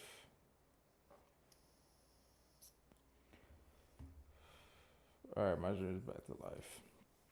But I was like I was saying, bro, this whole atomic bomb thing was like very risky because a lot of calculations did show that the way atomic bombs work is like a chain reaction. So there was a worry to the point where like this chain reaction of the atomic bomb, if it was ignited, that it wouldn't stop and it would set fire to the atmosphere, and that would mean death for all of us. And it was a low percentage for sure, but it was a percentage nonetheless, and to the point where like they actually tested it and kind of risked the whole world's life just to see if this bomb would work. Kind of crazy, but we're still here, so obviously it didn't ignite the atmosphere and all that shit. Destructive weapon was ready for use. America and the UK were also seeing the Soviet Union not so much liberating as occupying its captured territories, and so they wanted to put on a show of force. On August 6th, the A-bomb fell on Hiroshima. Then, on the 9th, Nagasaki. These two bombs, or honestly, probably Hiroshima probably did more than Nagasaki, but yeah, that Hiroshima bomb literally, one bomb, over 100,000 people probably died from the bomb itself and then from radio reaction. But apparently, I think I did see some shit that was saying that like since the bomb, when it was when it didn't land, the way they did it was that like it was like above the ground, so like not a lot of radiation actually like lingered on. So that's why to this day, you can go to Hiroshima and you'll be fine. You know, you can visit the country, it'll be fine. It's not the same thing as like Chernobyl. I don't know if you guys know what happened to Chernobyl. Chernobyl had a power plant, a nuclear power plant, and yeah, it went to shit. There was an explosion that happened. There was a lot of bullshit, and to this day, you can't really go to Chernobyl. Chernobyl still has decently high radiation levels. I mean, like depending on where you are, but yeah, that's why if the bomb was ignited when it landed on the ground, it would be a lot more difficult to deal with the radiation. The cities were reduced to rubble, and for the people living there, it was a terrible fate. But for the Allies, it achieved their main aim. In September, the Emperor announced Japan's surrender, saying the war situation has developed not necessarily to Japan's advantage. After 6 years, war was finally over. The Allies occupied Japan for 8 years. The Emperor was allowed to keep his position, but General MacArthur made sure this picture was printed in the Japanese press to display to the Japanese people that their emperor was not the divine, powerful being they had believed. Germany was divided between America, the UK, France, and the Soviet Union. In 1949, the Allied sectors were united in... Yeah, this is when Germany was split in half and it became west to the east, I guess. I think West and East Germany. And then this is like kind of what caused the Cold War in a way. Honestly, the Cold War is really just a who has a bigger dick contest. America on one side saying they got a fucking 12-inch fucking huge cock. And then you got the Soviet Union saying, I got a vodka bottle fucking size cock, bro. Don't play with me. That was really the war. To the point where like it could have ended the world. That's how like bad it got. Like America and the Soviet Union never directly went to war. But there was a lot of things that happened where it was like, this could be bad. to West Germany. The Second World War had been more terrible and destructive than the first. In its aftermath, two major superpowers with two very different ideologies had come out victorious, and the tension between the two of them would create a new kind of war. A very, very cold one.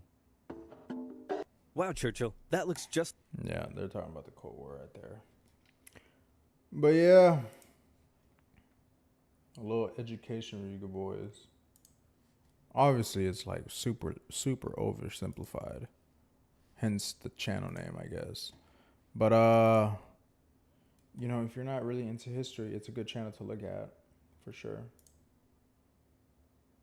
So you can learn about a bit of history. And then if you're intrigued, then, you know, you can keep going with that.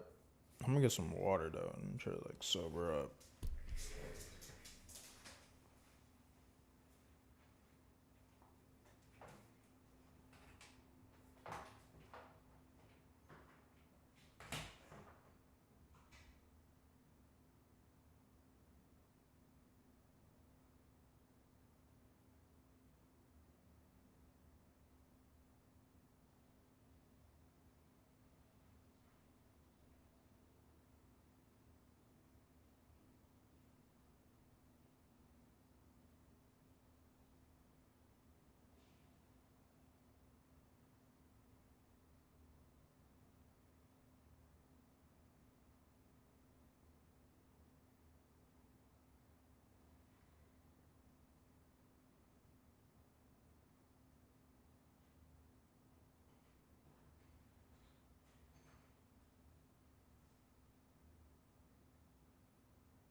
All right.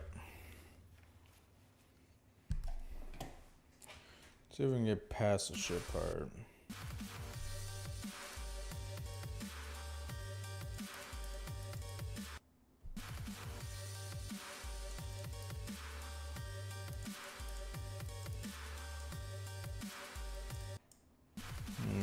Too low.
Bruh.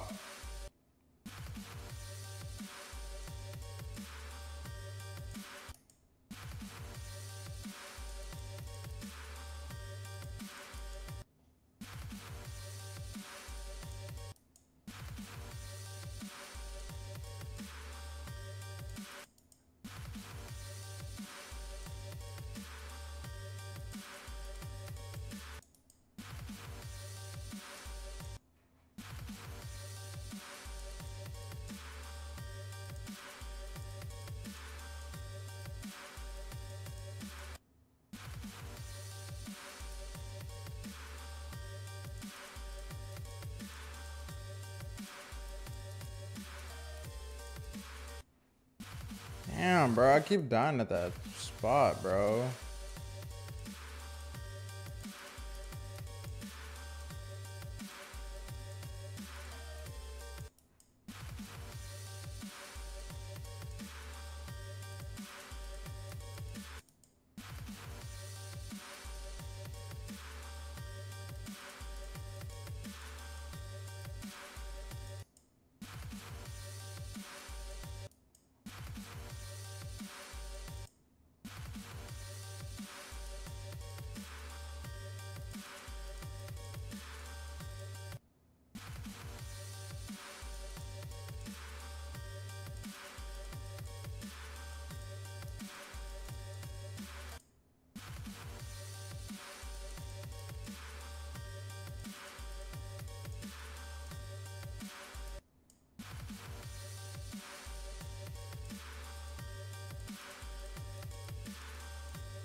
Bro, keep fucking tapping right there, bro.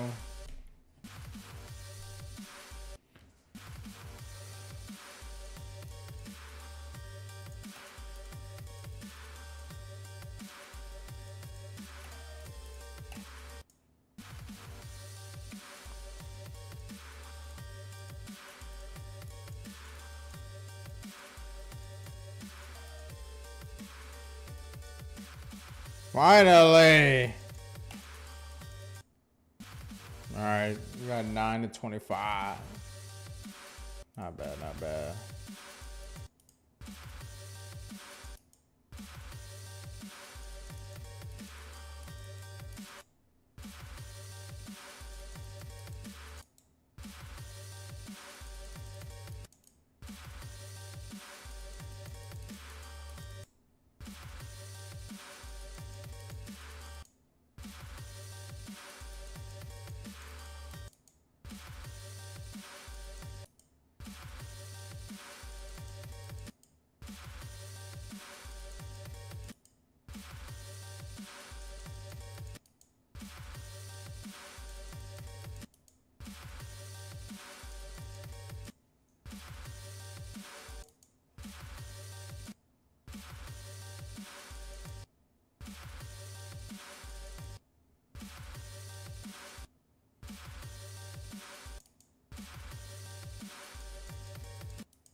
It's like the fact that I gotta hit everything late.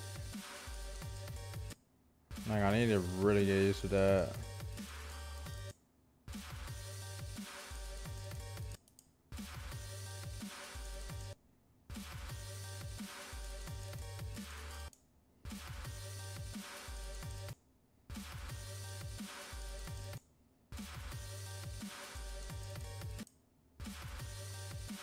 Dude, I think I might suck more at the ball part.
Oh.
Maybe time warp method again, bro. Like hell.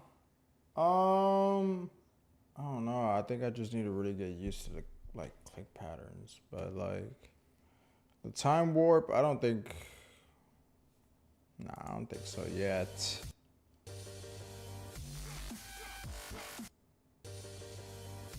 It's literally my first day of practicing. Like I've not touched this level at all. I just really just need to get used to like a click pattern. Like I don't even have the beginning of the level down pat yet.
$58.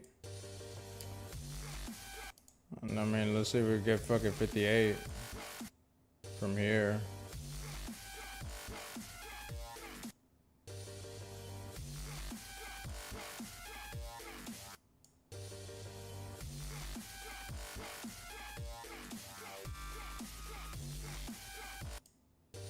$47.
All right, how do I get to 58? Let me see.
All right, getting it to 50 is pretty hard.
Oof.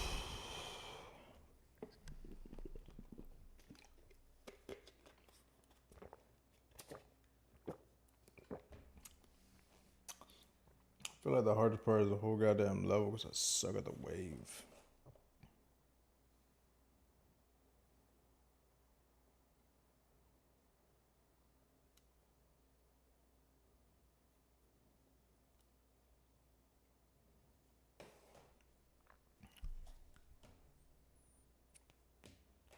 I want mine to be alive. Oh, my foot fell asleep. I can't feel it no more.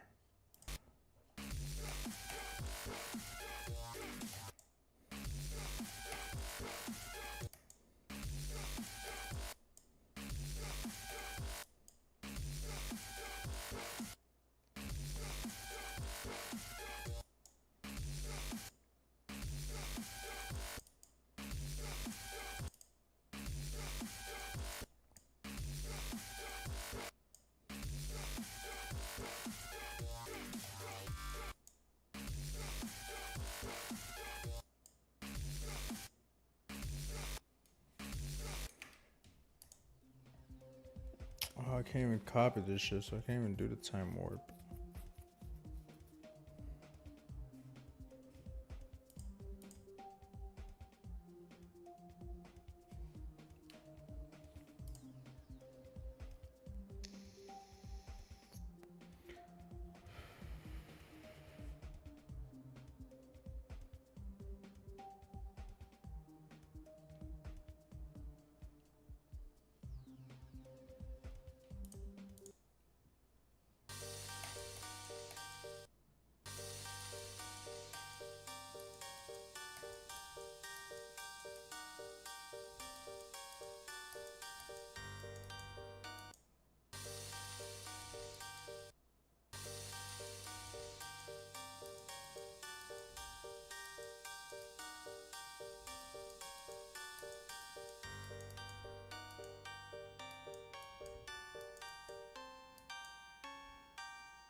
I'm way careful of that mini wave.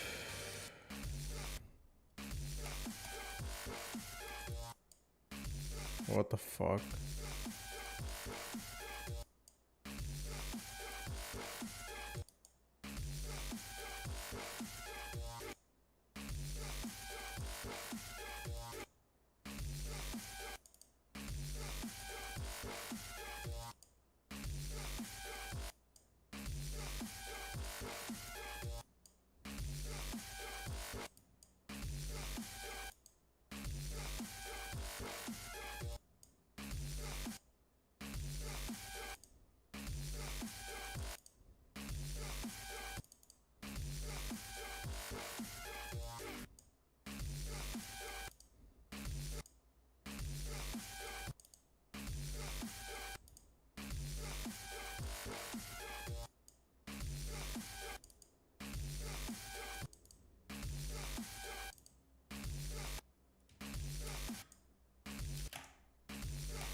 Why am I trying to double click this shit?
my God, bro.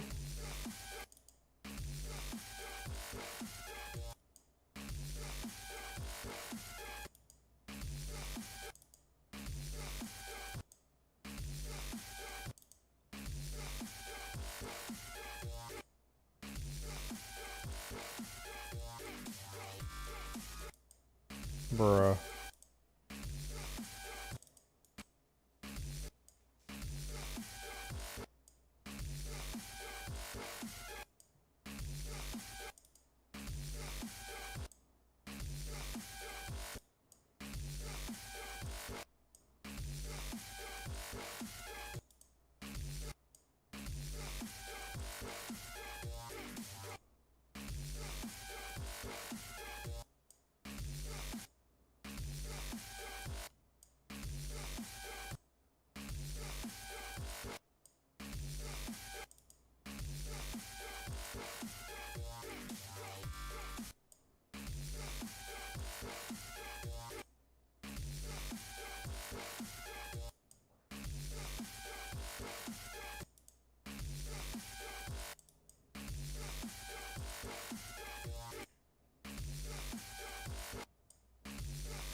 Bruh.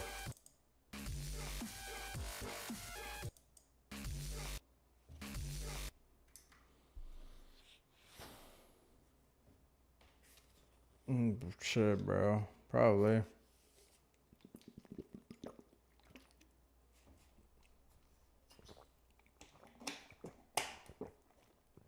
Man, Circle's being a bitch.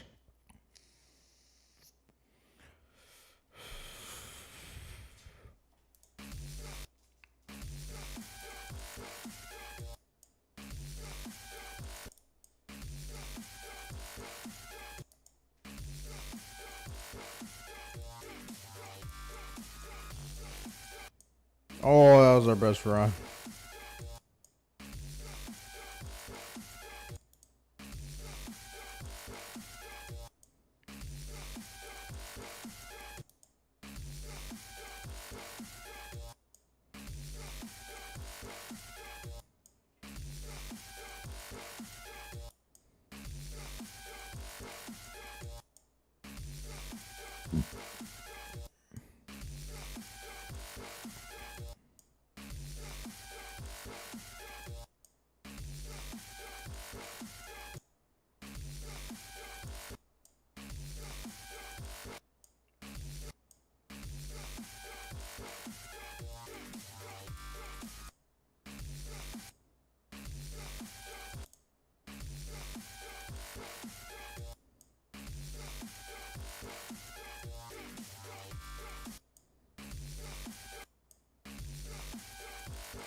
Bro, you fucking kidding me, bro?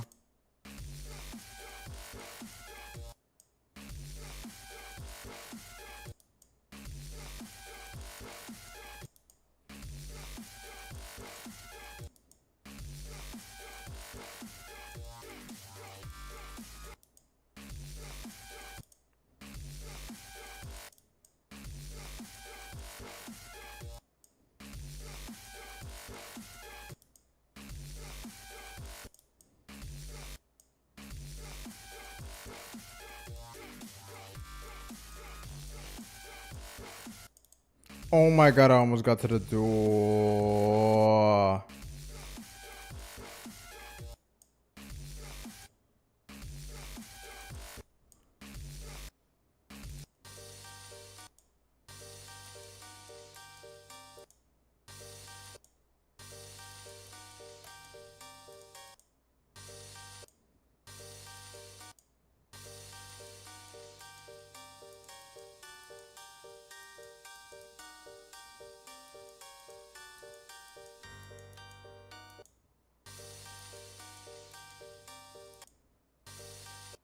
It was good, William.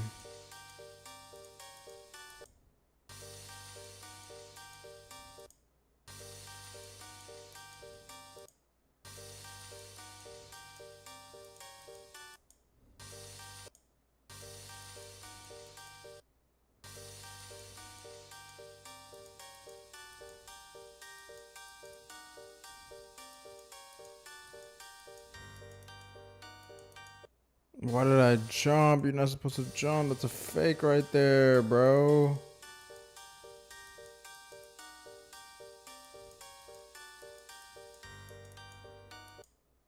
I hate that jump right there. Pick a 1 through 96. 7.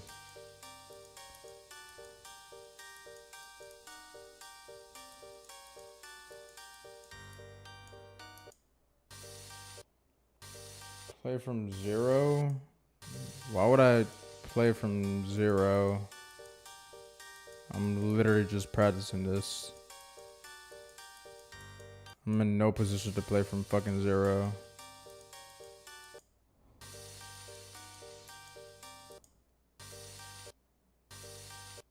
Is that 1 through 7? Yeah, I picked fucking 7. The fuck?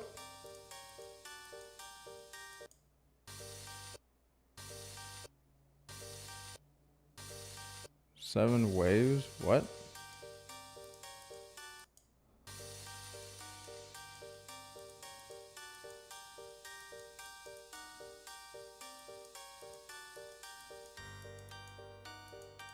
Why did I jump?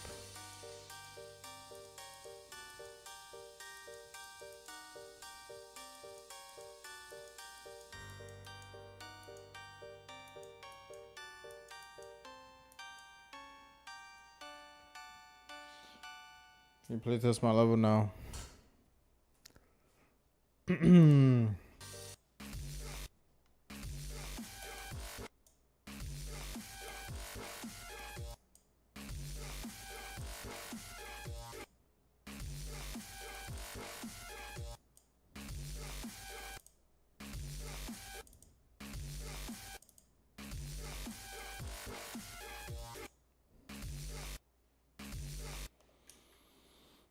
I've hit the 7th wave because you said 7th. I have no idea what the fuck that means.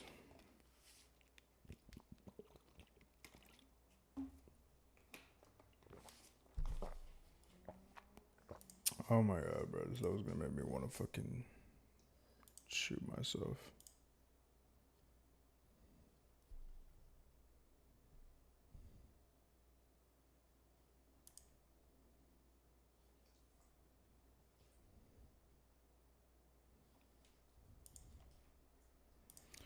Ugh.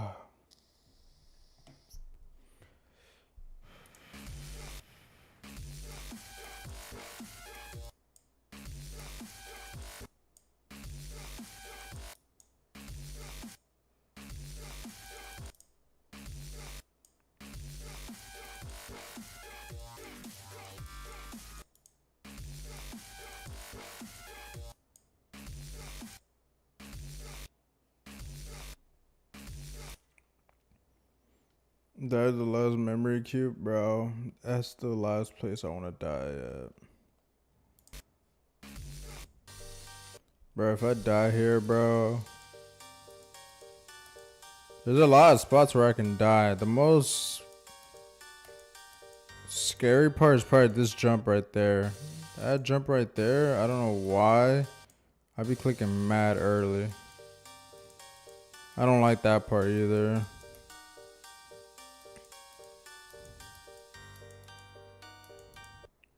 Why do it's like a fucking habit in my brain to jump when I don't need to jump.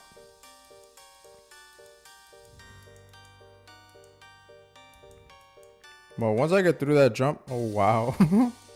I just jinxed myself before even like saying my shit. Like what I was about to say is like if I get through that jump, I think I should have the level down. Yeah, that jump right there. That jump is hell.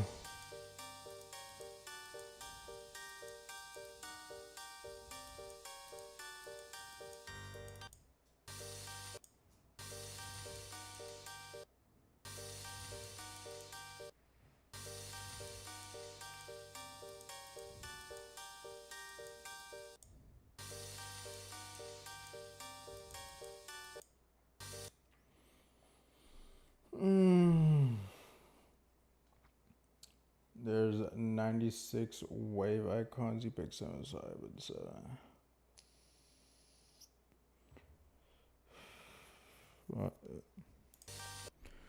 Number, which is not original at all. I just think 7 looks cool though. A lot of people pick it because it's like a lucky number. I always just thought number 7 looked cool when I was a kid.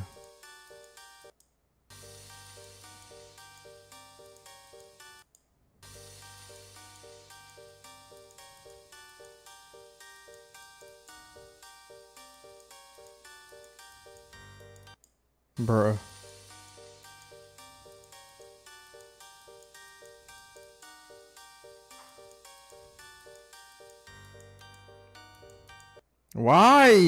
Why do I do that? Dude, I have to be like, there's something wrong with my brain.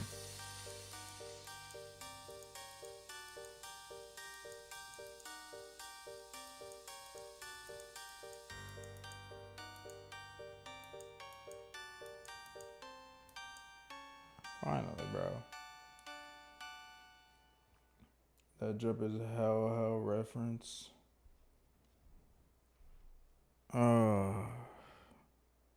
I wonder if I could beat hell. I'm gonna be honest, I really did like this level, bro. I'm not gonna lie. This level was really cool. I fuck with the song too, I'm not gonna lie. The song is a vibe.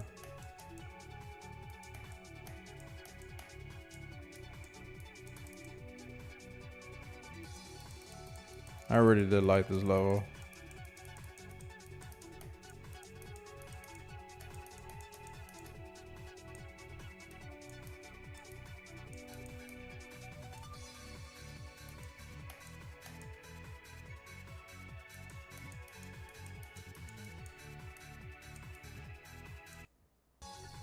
I don't like the invisible hitboxes. That wave is a lot harder than like it looks, because there's like invisible hitboxes, and that's mad. That's mad. I don't like it. So it's a lot tighter than it seems to be. Not cool at all. I didn't really struggle at that part, but it's deceiving though.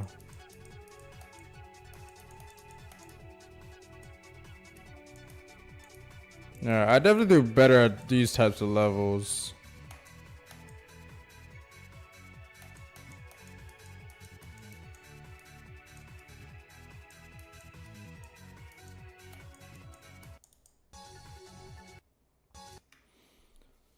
It looks very fun. I can't do learning levels or other big skill based. I mean, this is basic. This is skill based though.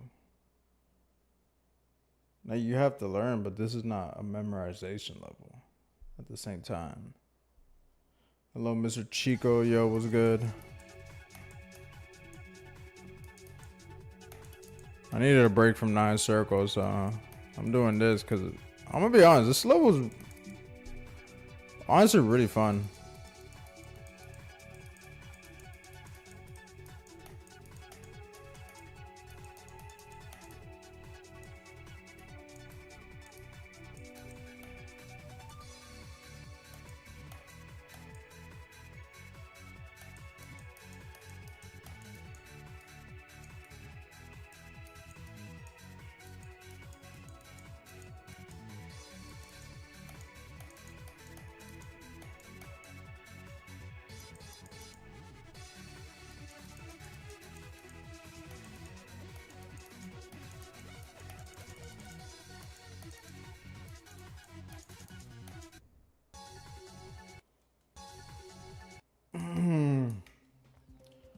I suck ass in memory loads. I legit can't do geometrical because of the memory part. That part's not that bad. It's really not.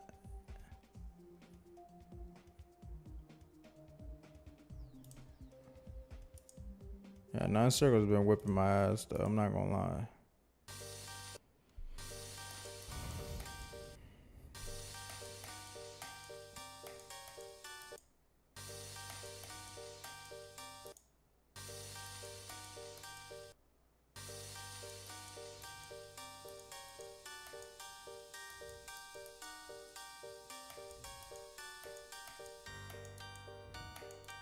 I always do that. Why do I always do that? I don't want to do that in normal mode, bro.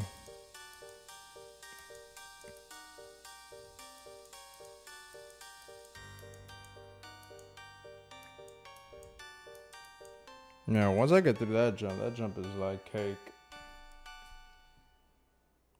You watch Demon Slayer? No. I already told you guys. The closest thing I watched to like anime is Invincible, which the new season is coming out, so I can't wait for that shit. Oh my god, I'm about to bust a nut when I see that shit. Oh my god, bro, I love Invincible. I literally have the comic books like in the back right there. Yeah, the comic books are fire, bro. Hey yo, there's no hey yo when it comes to Invincible, bro. It's my shit. I want to get an Invincible poster now.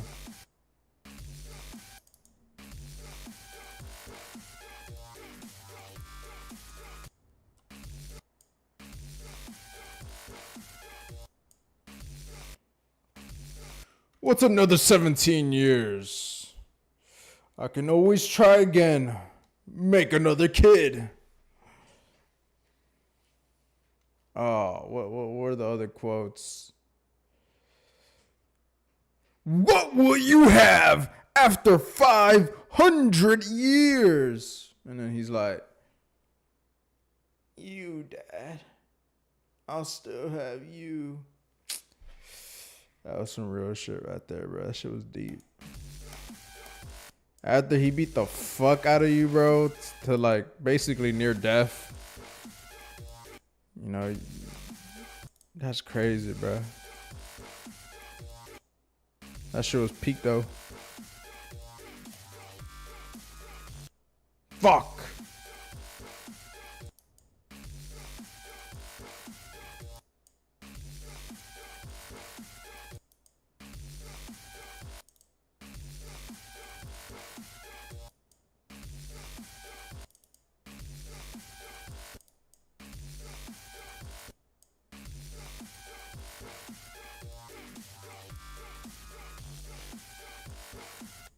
Ah!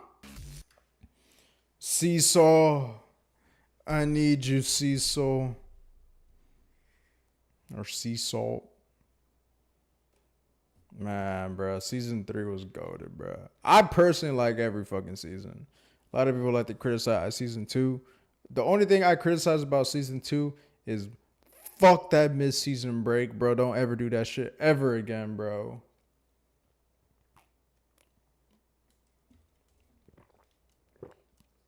Had me waiting for a couple months, bro. I was fucking dying for that shit.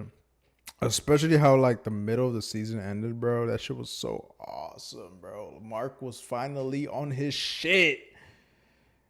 Mark was on his shit, bro. Mark was beating the fuck out of that fucking what was her name like it's like Talia or not Talia, but like Tula or some shit like that. I know it starts with a T though. Bro, they were whooped, bro. Mark was finally locking in. He whooped her ass, bro. That shit was peak. And then he like fucking like I don't give a fuck if this is spoilers, bro. That season's been out for so long now. Like we're literally on season 4. I look and feel bad for Conquest. Man, fuck Conquest, bro. That motherfucker's evil. Like, yeah, you know, like the circumstances, yeah, and that's why he became what he was. But let's be real here, bro. That motherfucker. The fact that he is stating that other Viltrumites are scared of him, other than Thrag, but the fact that other Viltrumites are scared of him, even though Viltrumites are already a very violent race and they do atrocities, bro, that motherfucker, there's something wrong with him. Battle Beast is my favorite character. Battle Beast is goated. I'm not gonna lie. Oh my god, I don't know if you like know what happens with Battle Beast, but like, I know the whole story. But bro, there's some peak shit that happens with Battle Beast. This guy's scared Thrags for. Wait, what? This guy's scared Thrags for life. Bro, I wish they made Thrag wavy, bro. I'm not gonna lie, bro. Like, at least he does have that crispy ass hairline, bro. Cause like in the comics, bro, he got that shit on, bro. I'm not even gonna lie to you. I just wish he had waves, though. That should have been dope.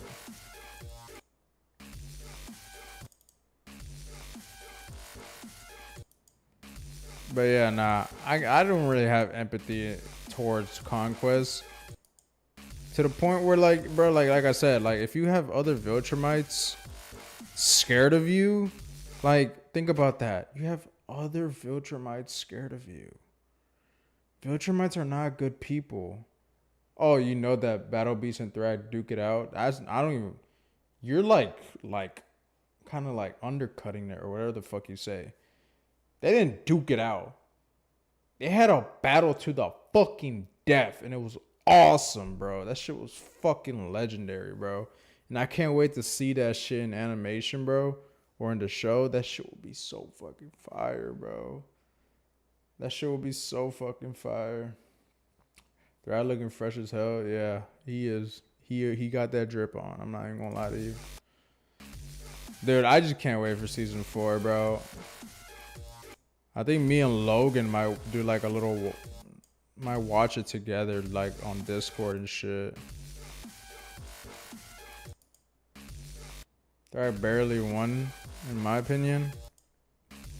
Well, they both injured each other, because if you remember, Battle Beast's wife released like the Ragnards, I think they're called.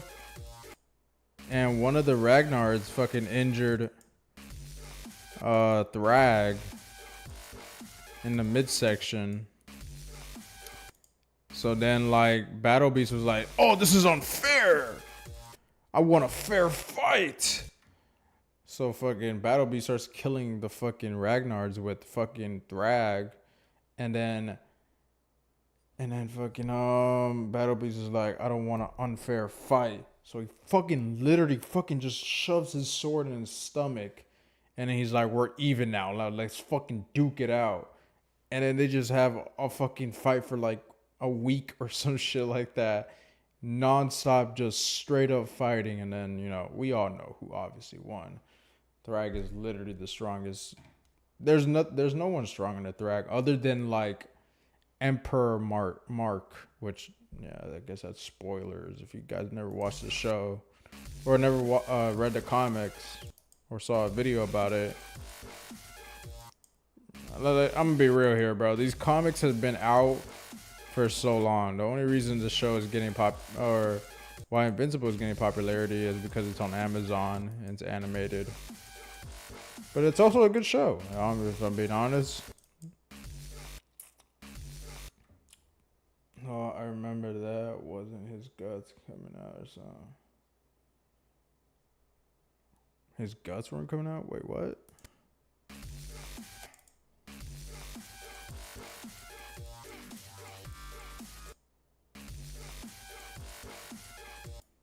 But yeah, I can't wait to see that. Obviously, Dinosaurus is in the new season. Can't wait to see Dinosaurus.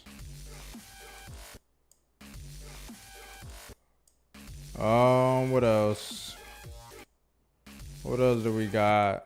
Oh, that new shit with a Dark Blood. I'm really interested in that.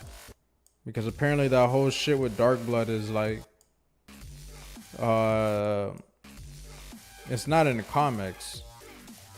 So it's like brand new, fresh shit. So I really want to see what they're cooking with that.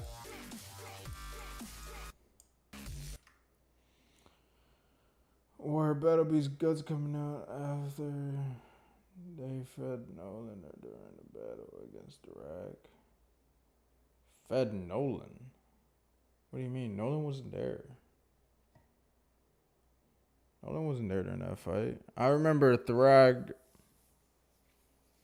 I remember Thrag fucking started wearing it, fucking Battle Beast as a drip, which is kind of crazy because Battle Beast is literally one of the strongest characters in Invincible, and he's just wearing him like a fucking coat. I might win, you're getting distracted. Oh, I'm talking about Invincible. I don't really give a fuck. I love Invincible. I can yab about Invincible all day, every day. What the fuck? How the fuck I do that? I double clicked right there. In there. That shit's so tight. But I can't do that.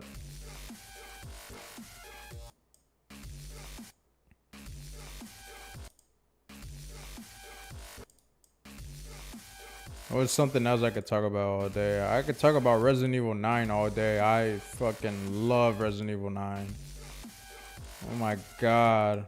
Bro, like I don't give a fuck if that shit didn't perform good, bro. Resident Evil 9 was so fun. Definitely one of my, they're up there like one of the best games I've ever played. And yeah, it was just amazing, bro. I have like little to like no complaints about Resident Evil 9.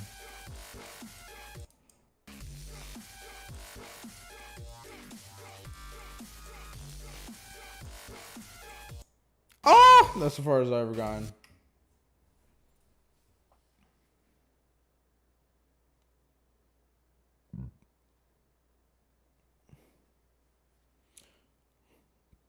Well, yeah, in a way, yeah, he was disrespecting and respecting him by wearing him because that's obviously Thrag's like,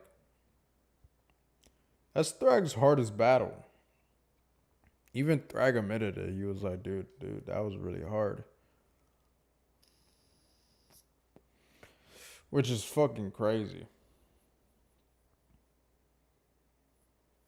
The multiverse arc? What multiverse arc? You talking about when Mark goes back in time? If you're talking about that part, I'm gonna be honest with you. That might be like my least favorite part of the whole comic. And I really hope that they do something else. Cause I don't know, like I just feel like it's a bit of lazy writing. The variant arc or whatever it's called. Oh, you're talking about the other marks? I don't think it was a rush. Cause they introduced Anstrom Levy. The variants didn't come till like season 3. And Angstrom Levy was introduced in season 2. I don't think it was really that rush. And also, those variants didn't pop up until like the end of season 3. And then you get back to back. You got Mark dealing with the fucking variants of himself. And then you have Conquest coming right after that, which is kind of how it takes place in the comics. Like, that's literally it.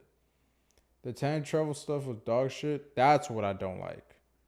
I really don't like that, if I'm being completely honest. I think that time travel, him going back, and then he comes back and 5 years have passed. I'm gonna be honest, I don't fuck with that. I think it's a bit lazy. And then you have Adam Eve cheat on Mark and shit. Like, I understand it. But I hope they don't do it.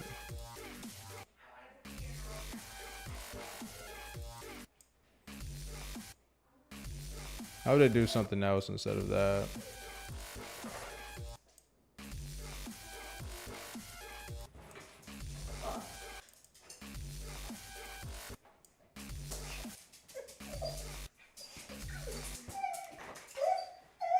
Why are you always smoking my vape? No one.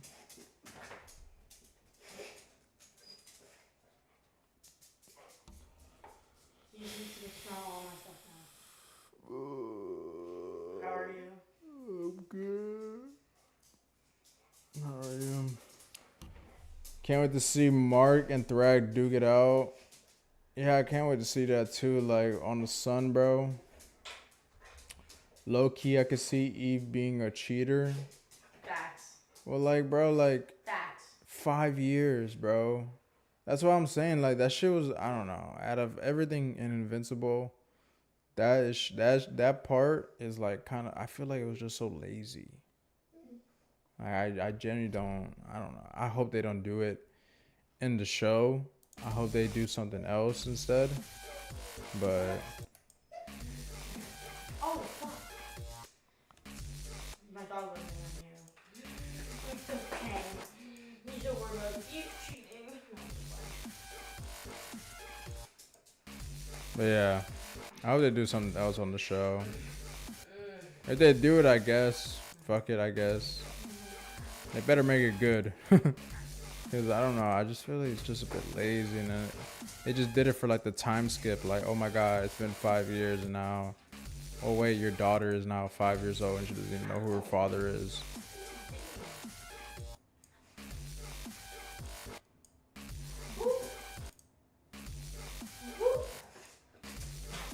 Whoa. No. Only reason I know this shit is because I got into Invincible a while back.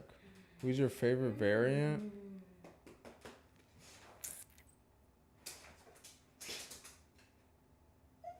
No. Chill, man. Cover my pants with my dog piss.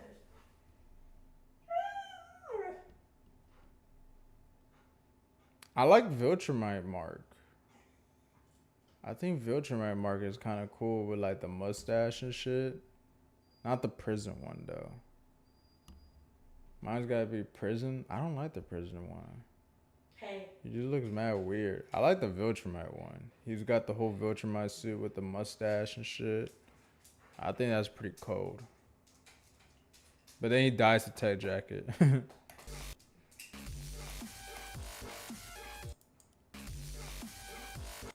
Oh.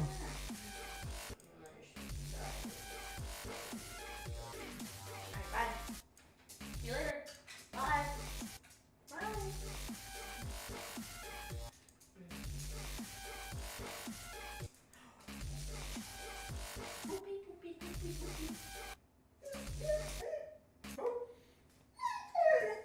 Prisoner Martin looks like Deadpool face with the Viltrumite outfit. Ow. Yeah.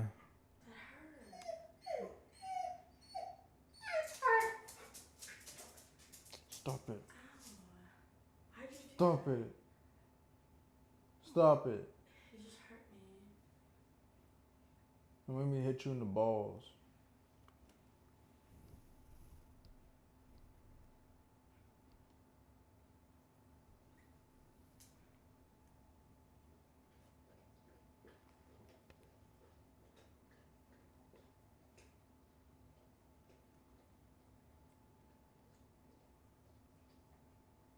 You disgust me. When you do it, it's okay. Bro, can I pet the dog, bro? This motherfucker just licked the water off his balls. Ew, don't drink the same water. He didn't put this one It in his doesn't ball? matter. It's still weird at this point. Just let it go. And you go back for seconds. You're disgusting. That's gross. I ain't clean the Why are floor. you smiling so much? What are you talking Why about? are you smiling so much?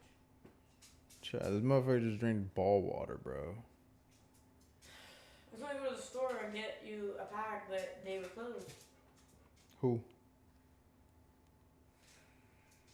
Hey, this man. Oh, I you didn't hating. get a hello. Nothing. Yeah, you did. Oh, I did. Yeah, you did. You know what? Fine.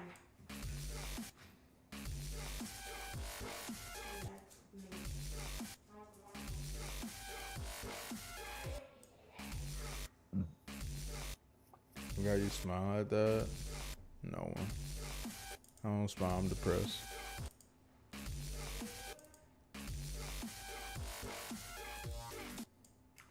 Yeah?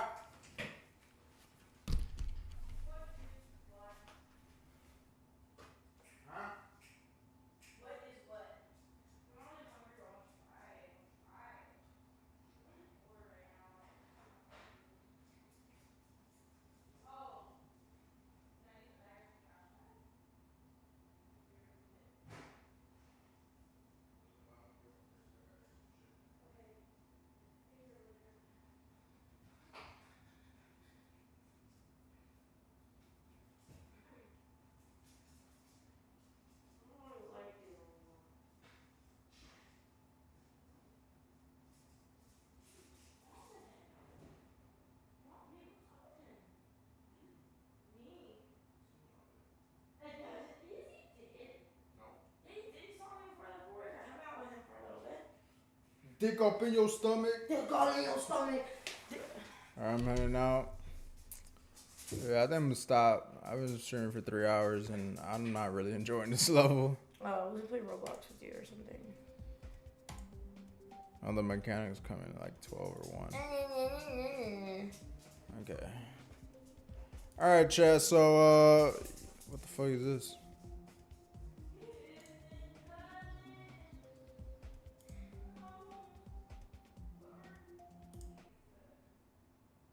Well, yeah, chat. Yeah. I'll see you guys tomorrow. I might upload the video tomorrow. I'm not sure. The video is pretty cut up, but yeah. I'm gonna fuck with you guys though.